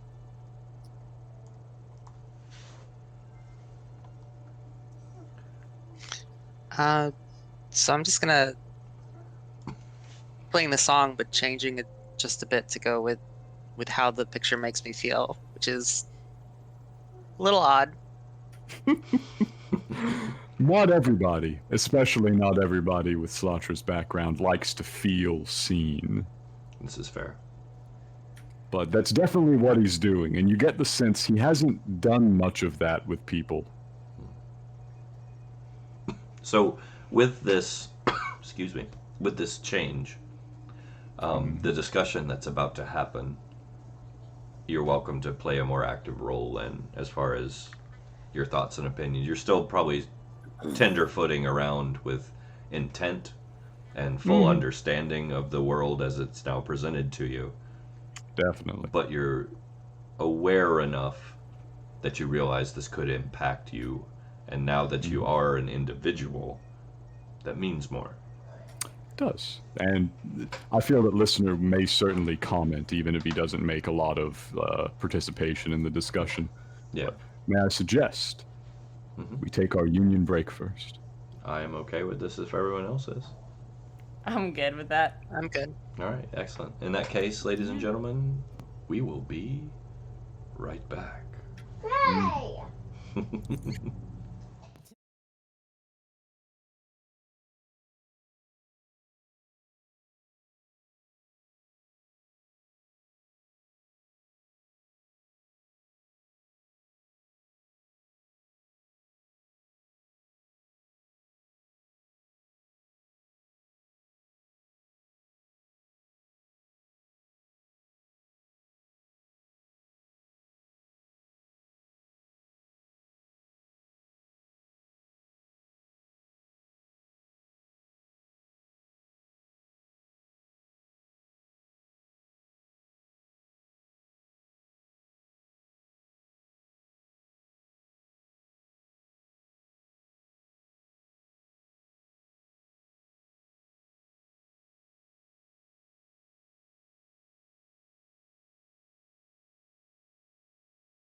And we're back.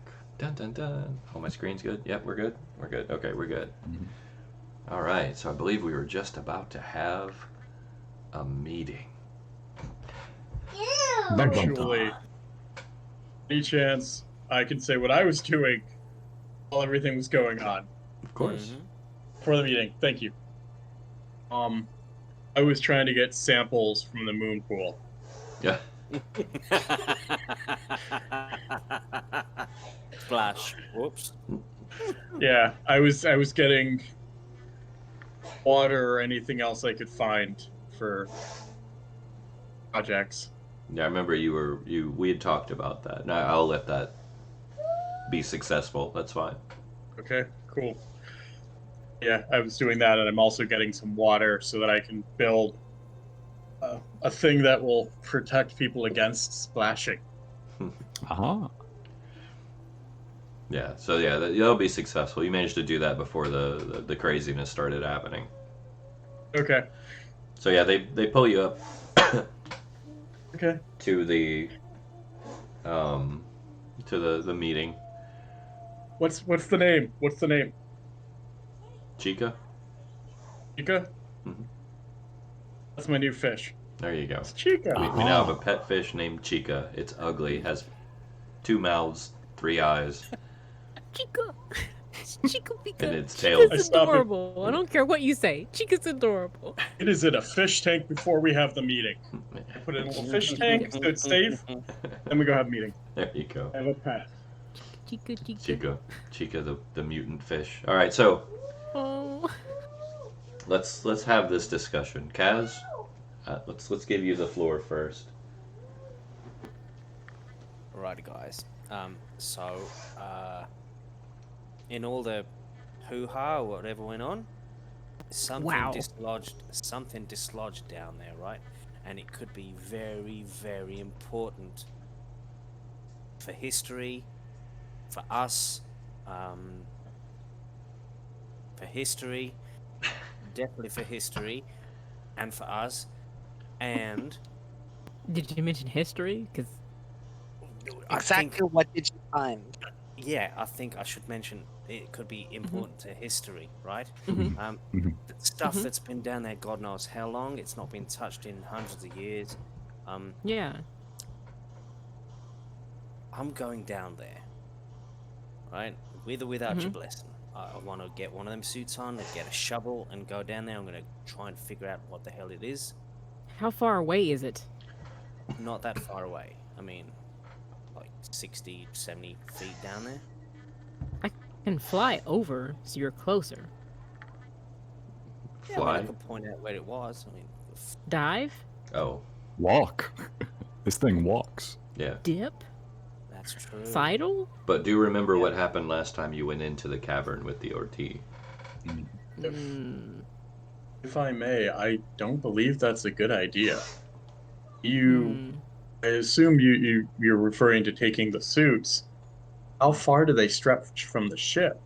We gotta make sure those tethers are long enough for you to get to the item in question safely. Because The tethers are 100 meters. Oh, we're good. If it's 60 Also- feet-ish. we like 20 saw this yank the boat, what will it do to a much smaller thing? Well, Even with you tethered to the boat, how strong are those tethers? You could get yanked off it easily. well, Yeah. right. Okay, so,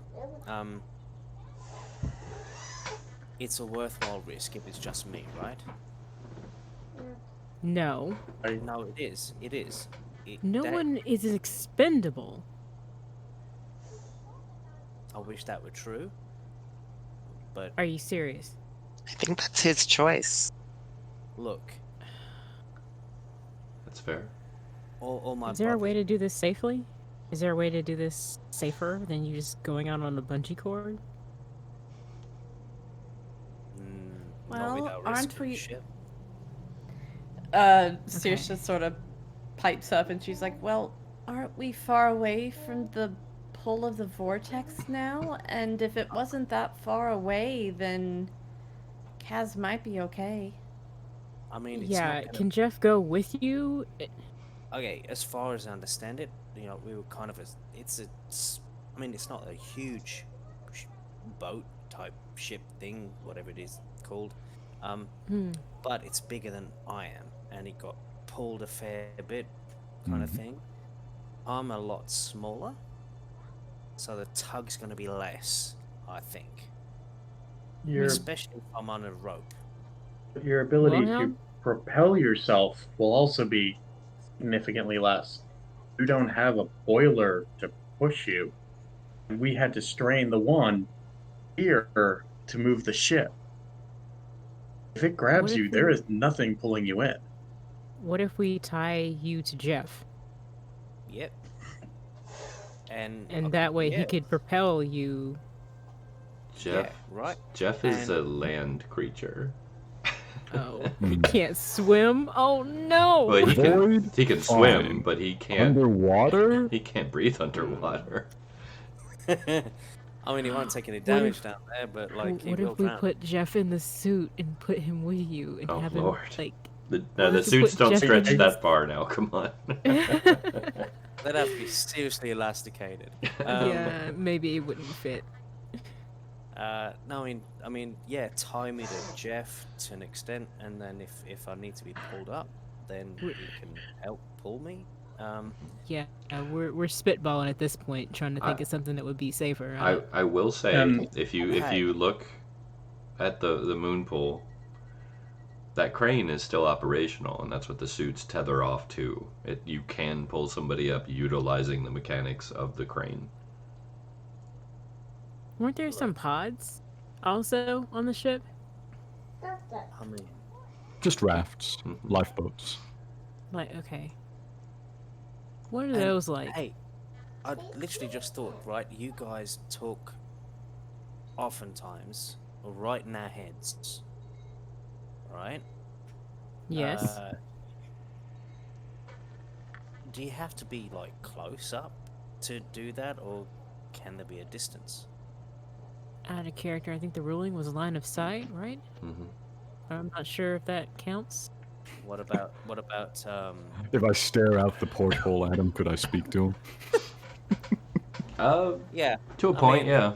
I'd allow it. I allow it. Line of sight is line of sight. So I mean, if listeners looking out the window and you can watch me, we can keep a contact. So if something's gonna happen, if I feel frightened or need tugging in, then he can let you guys know, and you can drag me back. Okay, which is more advisable, listener being the watch for you or me? Both of you Okay. and everyone else. who might Listener have thing. comments in a rapid fashion so everyone can hear it. You saw the dragon's hoard. She offered it. Should we be able to save her and her lover? We should secure their blessing before we proceed.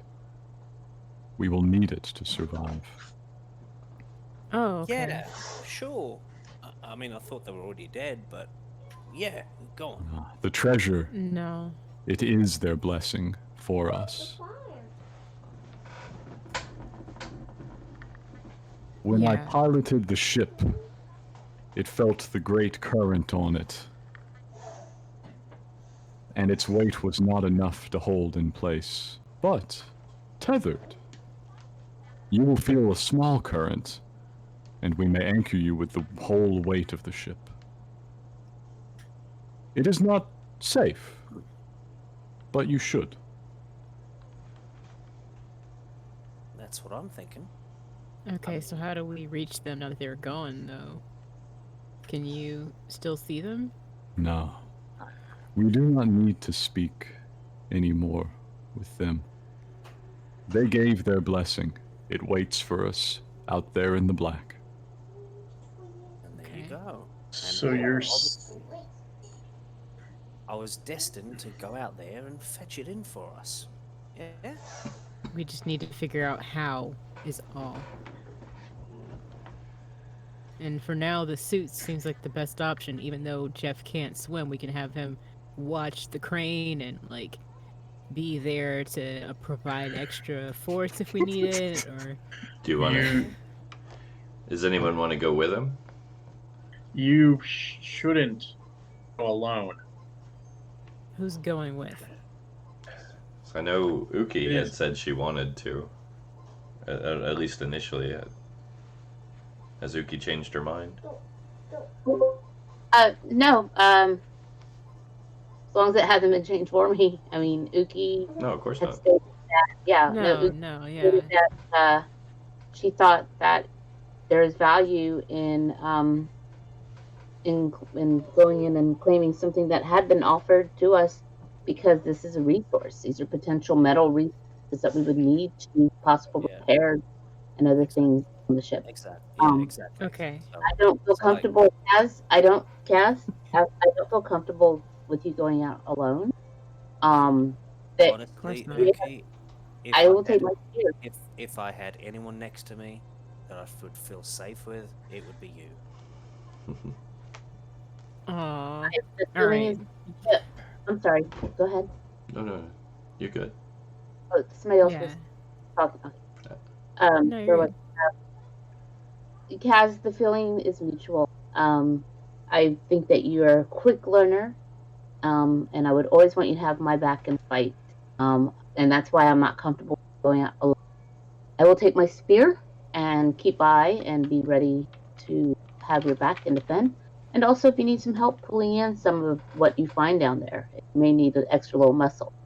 Oh yeah, well there's bound to be some heavy stuff down there. Yeah. What are we using for collection?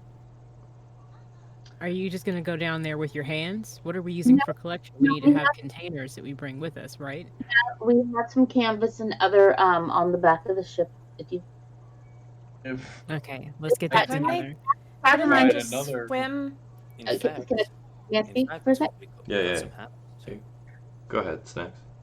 So Kaz and I have been all over. We've been in the bowels of the ship and in the midship, and so we've seen a lot of the, supplies that were here and such. So there are essentially like wet bags, canvas on the second floor. Mm-hmm. Right? I believe there was more stock rooms. That's correct. Yeah, and so my suggestion is that we go ahead, get the suits on, get down there. You proceed out. I will probably stay below the moon. And so then that way you can go ahead and we can use some of the rope that we also found to. You go out, load items into it. I mean, obviously we don't know how large something will be. It may require both of us, and then I can pull it up, pull it in, and Might then we take can some have trips. hoist it out. All right. I would like to provide Okay. another problem. Mhm. The other creatures down there. Please us forget we did have those creatures try to crawl up through the moon pool. What's to say they're not crawling all over the floor down there? It would be Okay, greatly okay. outnumbered. Okay, so church with my huge 26 roll, when I saw the treasure, I didn't see any of those creatures down there as well, did I? No, you did not. Nah, they're not around. I didn't Yep. see anything like that. I just saw That the you treasure, know of. that was it. No, Well, I mean, yes. Well, while y'all have been in the galley, we've been out here watching out the porthole, and we did see the bones cascade down, but we've not seen any activity. In fact, the bones has disturbed the silt. It seems like this area, because we've been sitting here for several hours now. There's been no movement out there. Mm-hmm. This is absolutely true. You haven't seen or heard any movement since everything went quiet. Just concerned that they're Okay, but underneath we the don't silt, and they will come out when Yeah. you approach. And We that's don't why have a you full can't field see of them. vision on there. honestly, Yeah. Would they have not come out when the bones that will hit the silt? Also Only fair. honest, it was the silt that got disturbed and what helped me see where the treasure was, right? If there were like those creatures down there, I would have seen them too. I'm pretty sure. Okay. Suits, canvas bags. What are we not covering here? Was it? Is Okay. Is it just Uki and Kaz that are going? At the moment. Okay, I so what can we set up here as far as surveillance? Because we're watching you. Both of us are watching Kaz and Uki. Can we collectively watch both Kaz and Uki and communicate collectively with them? Since the two If of you you can are- speak telepathically, you would be the best two to do so. if you are going Just to trying go to, like, down, make- how? Why don't I put a suit on it just underneath? Not walk all the way No. with you.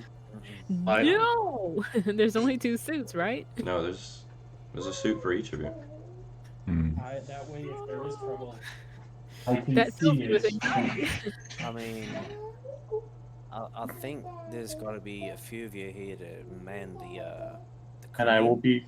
That way, I can yank on the rope if needs be. You know, Genesis, if you don't want Wilhelm to go down there and be the watchful eye, you could be. Especially since you can communicate telepathically. I mean, you could wait directly below the moon pool. That way you Yes, could communicate I- with Uki and Oh. Kaz as they went out into the floor of the waterbed, and you could communicate with the people up above if you needed a quick haul in. I won't follow the whole See, track, what I so I'll think- just come to the bottom. And What I that think way I can see. What I think we need to do is have me and listener inside the ship working to check and ping them outside, because listener and I are the only two that have seen remotely how the ship is piloted. Okay. True. So we need to make sure we're coordinating everybody properly with that. All right. Well, but Kaz is going to walk up to Wilhelm and put his hand on his shoulder, and he'll literally say, "Mate, I know you want to help, but the best help you can be is to just wait right here at the entrance to the moon pool. If we're dragged in and we're not well, we're going to need you." That isn't gonna Just, happen. I'm not gonna sit and just stand on the sidelines. what does Uki, will not Sunshine follow and you all the Moonshine way. think of this? Uki, what were you trying to say there?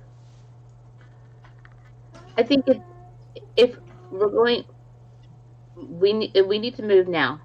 We've been sitting here long enough that we need to do this now, because if the more time passes, the more likely that It'll some other settle people again. die.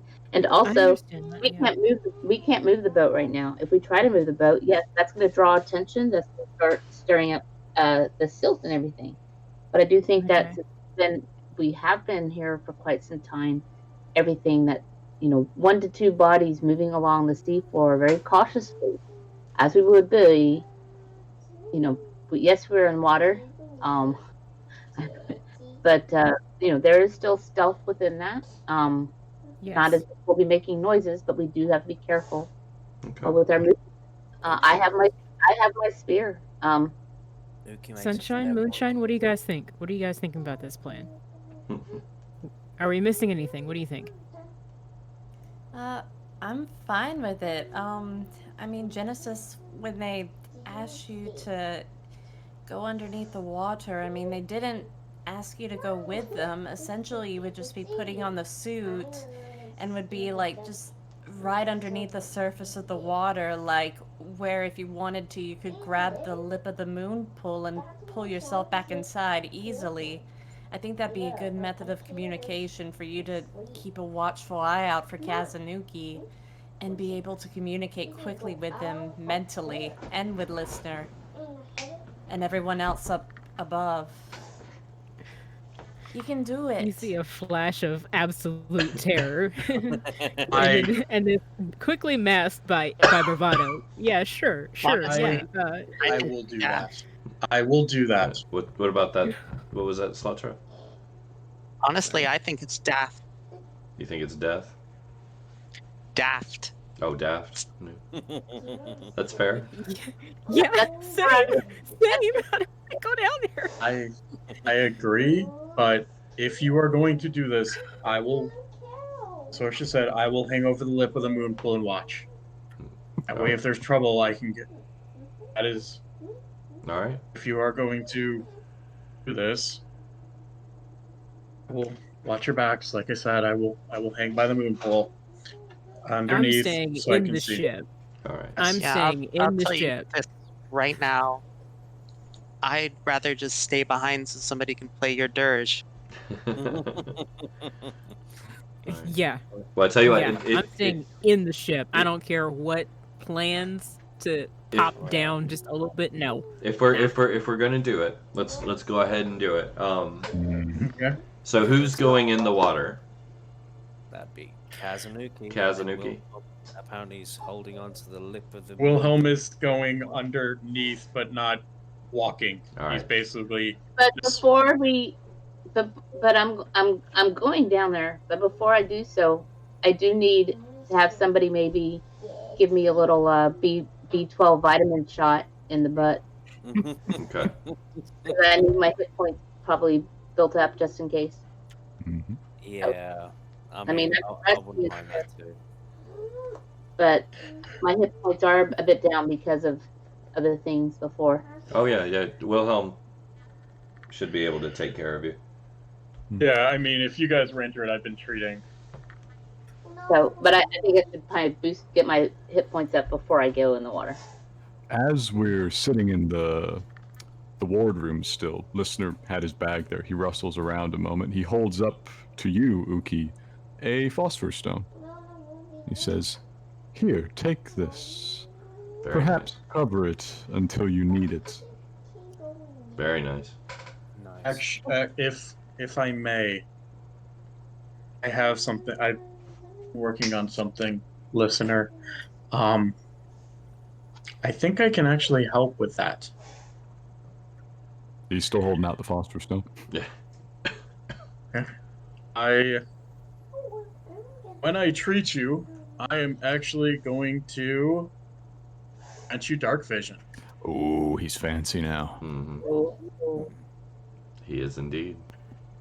What's Well, dark I think- vision? I've heard of.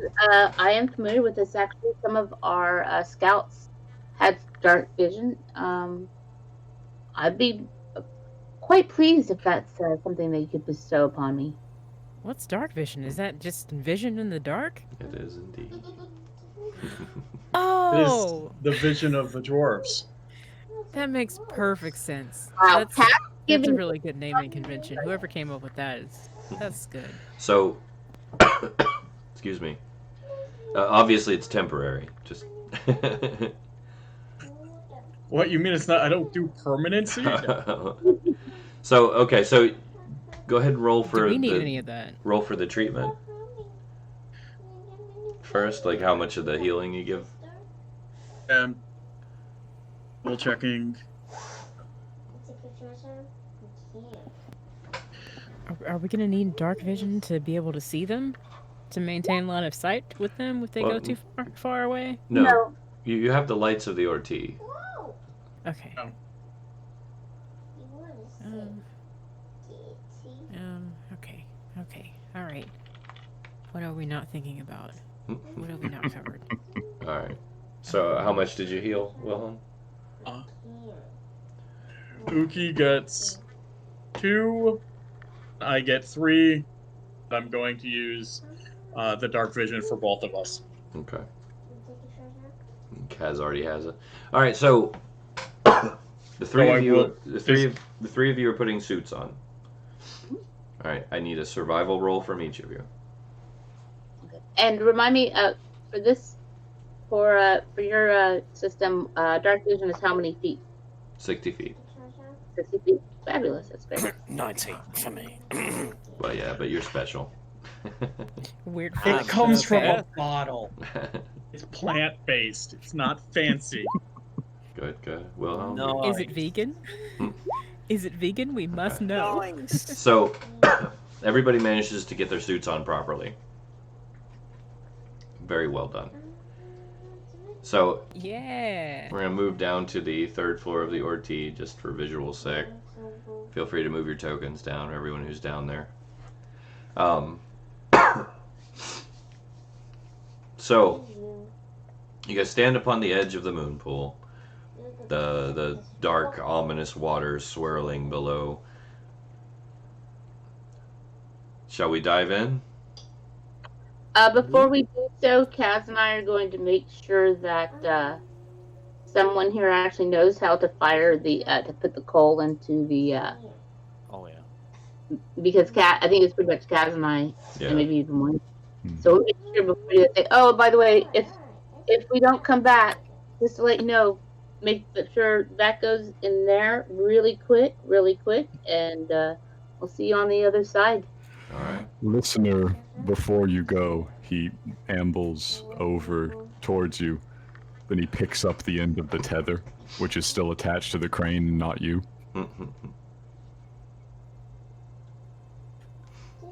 Perhaps.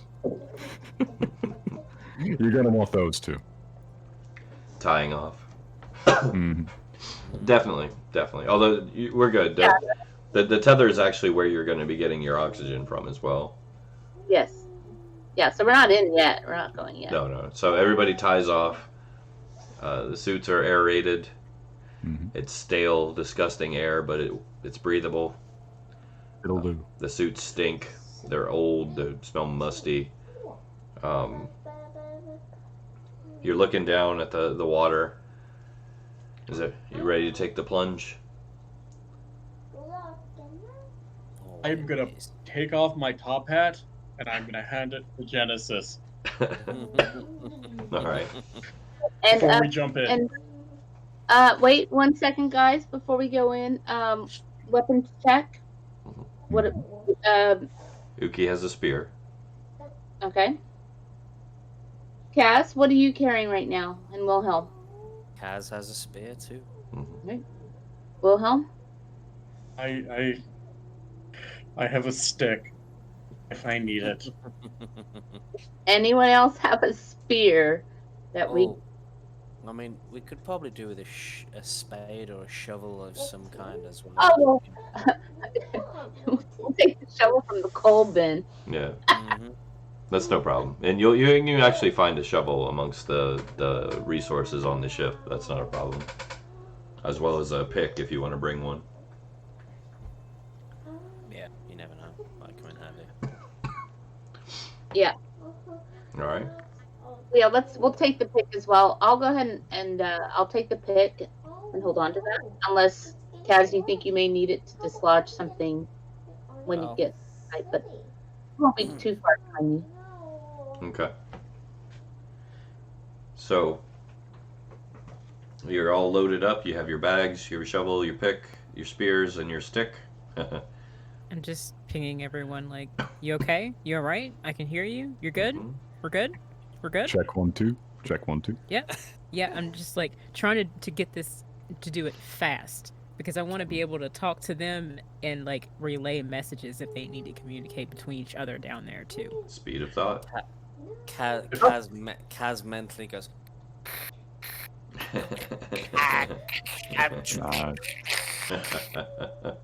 I look at you and focus. Hello? And then Uki's just waving her hand like it's a mosquito buzz in her ear, and she's like, "I'm trying to focus down here." Oh.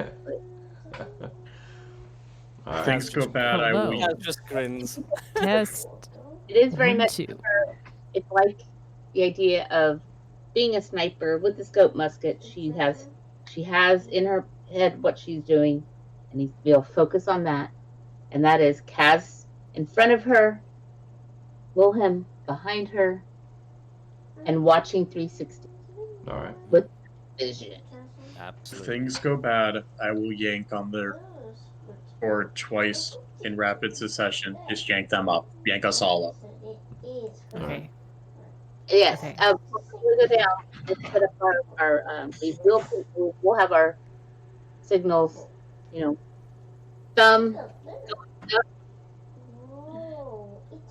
If it ice across the neck means get the heck out, we're pulling out. You're cutting out something bad. I So- don't need to hear that, do I? So, well, I mean, you. This is amongst themselves. So your Yes. thumbs up means everything's okay. Okay. Yes. Slice I don't across know the if it's throat my means audio. get out. Yeah. Well, yeah. Double thumbs up is everything's okay. A quick thumbs up like is get the heck out. And yes, this is what you just did. Yeah, Is we're bugging out. Okay. I think I got it this Okay. time. All right. Sorry, No, that's- it might be my headset. Listener, literally in your mind. I believe you can simply tell me. Yeah, Oh yeah. same actually. Well, Just that's for them ping, down ping. there on the floor bed to communicate. Us as a team. So Yeah. That's all just, good. That's the military training. Yeah, Yeah. us between each other. All right. Well, let's take the plunge. Okay, what have I not thought of? Everybody diving If I in. move, Yeah, Yep. Kaz, All right. Kaz jumps. So sploosh, sploosh. Wilhelm, you too. yep. Sploosh. I set his top hat in a safe place. All right. So I don't think he meant for me to wear it, so I'm just gonna put it over there. you go under the can wear it. surface. You go Put under it the on your head. surface. You go under the surface. Really? Okay, I'll leave it I, there. You go under the surface. The water whirls and eddies around you. The first thing that hits you is an unbelievable cold. Like it's just ice, even through the suit. You can only imagine what this would feel like if you were exposed. Luckily, based upon your earlier rolls, nothing leaks. Your oxygen seems to be coming in clear and clean, no problem. You sink very quickly.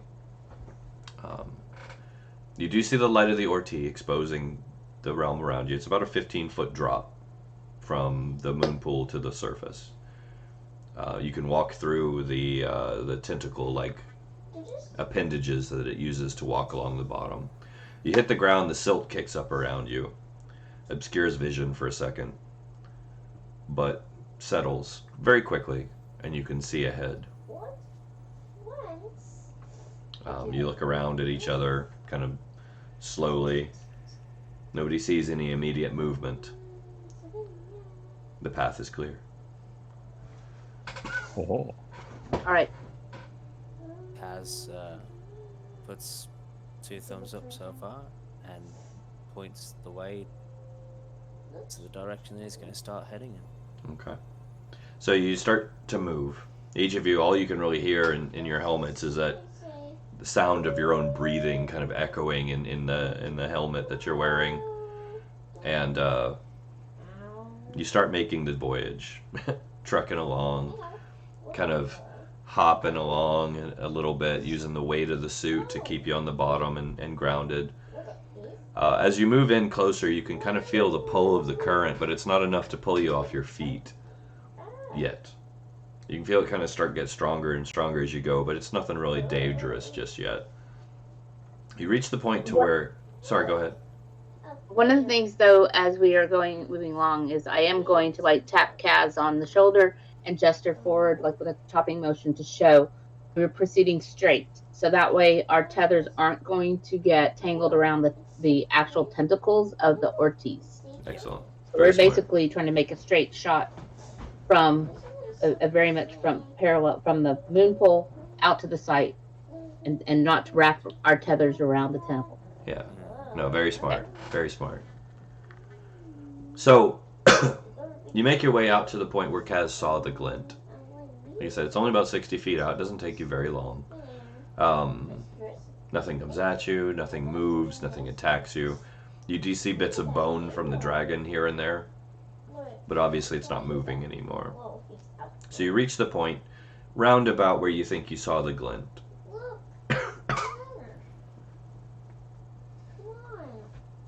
What would you like to do? I think I would like to do a perception check before we proceed. Mm-hmm. Also. Okay. Yeah, go just ahead. wanna double check it's the right spot. Okay. Kaz, you better take a look. Okay. Good one. You don't see anything dangerous. I keep my eyes on them. You can see them. You can make them out by the light of the Orti. I'm going to turn and look towards the Orti and the light and just kind of give the 2 thumbs up. Okay. Mhm. Okay. and then Okay. and kind of Okay. start You're good then. You're good. Oh. I say in your head to myself. Yeah. Okay. the spear Kaz to is- kind of steady just a little bit. Sorry. No, Yeah, you- Kaz is gonna pull out the shovel and then just slowly just start moving sand out of the way of where he thinks. Okay. So you're moving sand, not directly punching and digging. I don't want to punch too much yet, just in case I do damage to whatever. If it's just under the surface, I don't want to damage it. Okay. So yeah, I'm Yeah. just gonna try and just slowly, just gently move it out of the way All right. until I feel any kind of like bump, like anything solid. Roll a d6 for me. Okay. Should we roll? Okay. Athletics, maybe, Should we roll investigation? Cash. or that. Roll investigation check. No, just a d6. Just a d6. Both of us, or just Cass? Just Kaz, since he's the one digging. Okay. All right. Okay, excellent. So you take off a couple spadefuls of the silt, kind of kick it back into the air over your shoulder, and immediately you uncover what appears to be a large brass plaque, very large. You've uncovered a couple square foot of something that's probably much, much bigger.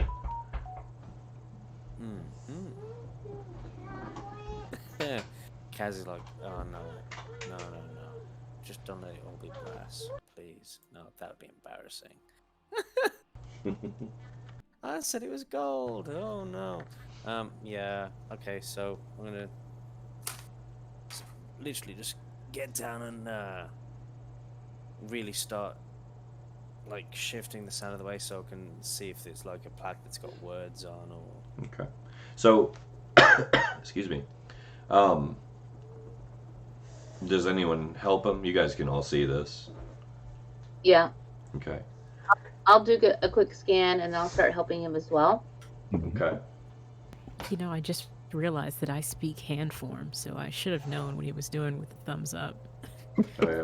Well, hand form is a very specific thing.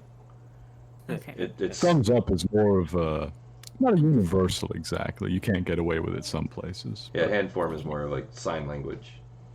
Oh. Oh, that'll be useful later. Okay. So, what kind of material did you say this was looking like? Brass. Brass. Okay. So as you uncover, you start sifting it away.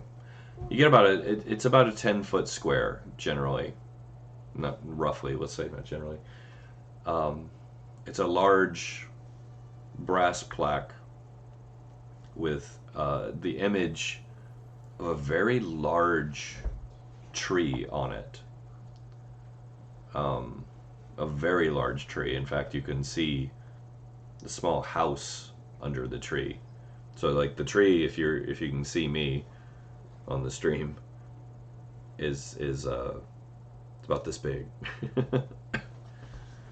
and the house is tiny next to it. There is Elvish script written around it. If anyone speaks Elvish, About how thick is this? the brass, Yeah. about 3 inches thick. Ooh. So this would weigh quite a bit. Yes. Okay, so I'm gonna kind of like look at Uki, like point down the script and shrug my shoulders, like, anything? I'm going to look at this and look at. I'm going to get closer and examine it, and so getting a look for the size of it and the thickness of it. This is probably going to weigh about 140 pounds, which. I mean, I can move that. That's not. Yeah. I'm gonna try and. I mean, obviously, I can't read the script myself. However, I'm gonna try and I don't know, try and get the images into my head and then look up back at the OT and see if I can say to oh good god. Genesis. Genesis. Oh wait. I'm sorry. I'm sorry, Cass. Let me just rephrase that. It depends on what kind of breath we're talking about. I'm sorry. No, It's you're about good. 106 pounds per square foot. Total weight's probably more like 13,000 pounds. Yeah, it's going to be pretty heavy. Yeah, that's a little bit much.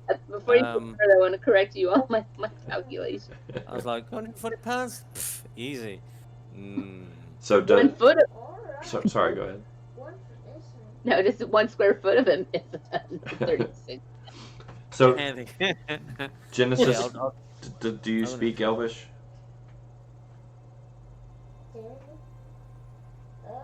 Genesis? I do not. Okay. So you can't make sense of the script either? See, that's the thing. I don't know.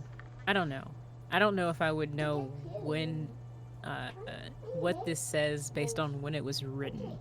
No, it's Elvish. Languages change a lot, and I speak Common, Ventrite, and Hand form. Yeah. I think I might have picked up 1 or 2 words from the elves that I've done business with as a Ventrite, because we do like talk to them a lot, you know. And I've talked to not enough to discern what this would say.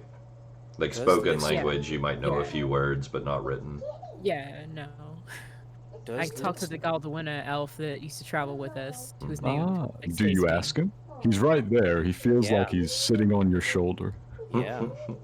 Listener, do you understand this language? I'll visualize what. Yeah, I'll literally be looking at the words and then I'll look back and those. What I'm looking at the image, I'm gonna translate back to you. The image makes it to him clean. Yeah, he's better for that. Listener responds, I know very little anymore. There is a tree. There is a tree. The words are beyond me. Okay, so do you have the image in your head now? Oh yeah, I've got it. He's got the image. Anything that you can see and think about, he picks up. Great. Would you like to ask everyone else in the ship if they can understand that language? Certainly. Listener takes a moment to... Everybody's kind of gathered around, so he pings them real quickly with the image and says, do you know this? Does anybody speak yet Elvish? Nope. Oh. No one. Okay. Excellent. Okay.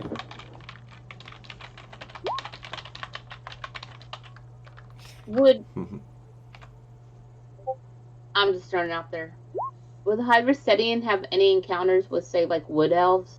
No. As it stands, there's only one race of elves in existence right now. Got it. At least on the planet, I should say, just to be fair. Yeah. So, the text is a mystery. You have the image burned in your mind. Do you want to keep searching? Yeah. I'm gonna Yes. keep searching around and outside of the plaque or whatever. All right, give me another D6 roll, please.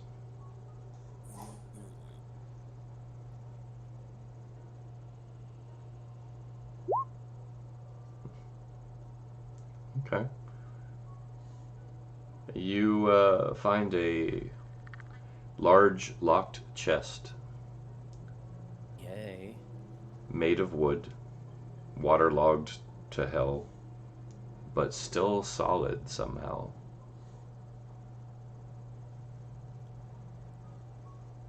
Alright. How heavy is it? It's pretty heavy. Couple 100 pounds, easy. I can totally lift that. That's no problem. All right. Yeah. Kaz inside his suit, flexing. Yeah. All right. Yeah. So Are you pulling it from the muck? Kaz is gonna just. I mean, he's not gonna yank the damn thing, but he's gonna just ease it out of the muck. Yeah. All right. So you ease it out of the muck.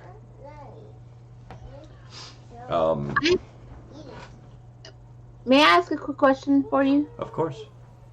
Can I because I have my spear, but I also have my tinker's tool in my wet bag. Mm-hmm. Can I use that to determine the age or origin of that brass plaque?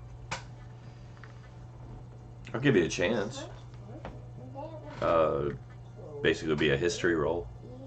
Okay, yeah, I think that's something I should do while we're plaque. Yeah, go ahead. Sorry to cast, but I realized that Yeah. Go for that it. when I brought my spear and my small tinker tool stuff because it's little hand hammer, hand.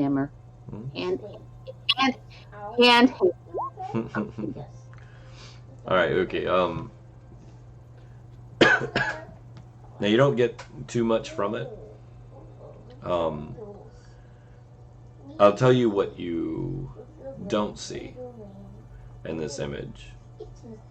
Based on your roll, you've seen imagery around the spirit tree of the Galdowina elves, what it was before the cataclysm, right? This is the tree that withered when the blight hit and drove them all mad. The one that they took into hiding underground somewhere in the desert. The tree that you're looking at in this picture is a spirit tree, but it is not that spirit tree. Oh, dang. Interesting. So, I guess that's what you determine. Alright. And is there any damage to it? Aside from corrosion and wear and tear from being here, and the bones of the skeletal dragon dragging across it and scarring the surface here and there, not really. Okay. So at that, after she's kind of done that, she turns to Kaz and just kind of does the sort of waving of the hand to say, proceed with your treasure chest. So, And an emotion to you as well to essentially say, kind of like box, drag, up, open. So the idea that we'll just wait to try to open it when we get up. Yeah, I mean, I'll pull the box to the side like a good Alright. 10, 15 feet closer to the boat, and then walk back to the valley and then start digging around again. So as you pull the chest out of the silt, a pair of hands come with it. And up stands this horribly twisted looking humanoid creature from underneath where the thing was buried. Its eyes glow with a baleful blue flame, and it immediately snarls at you with these long needle-like teeth. Of course. Genesis and Wilhelm and listener, let's get some perception rolls, please. Okay. There you Okay. 2 20s. Nice. All three of you see multiples of these creatures begin to pop up out of the silt all over the place. There's none between them and the ship,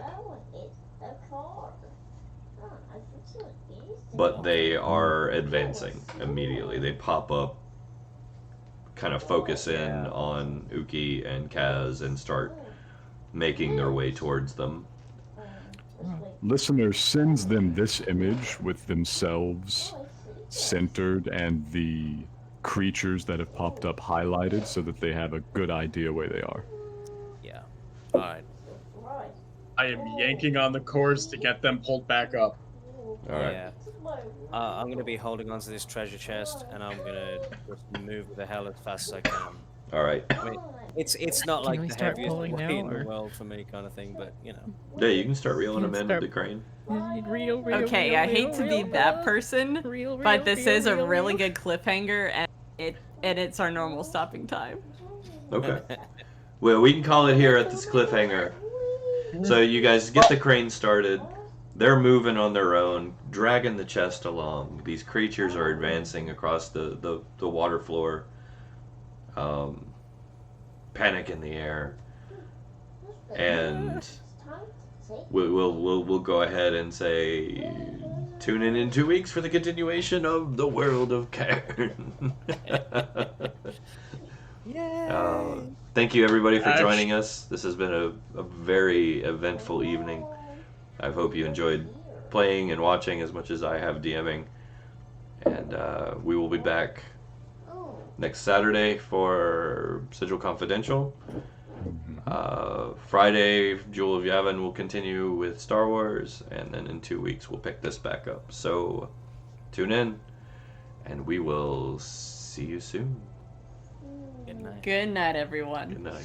Good night. Good night. Y'all.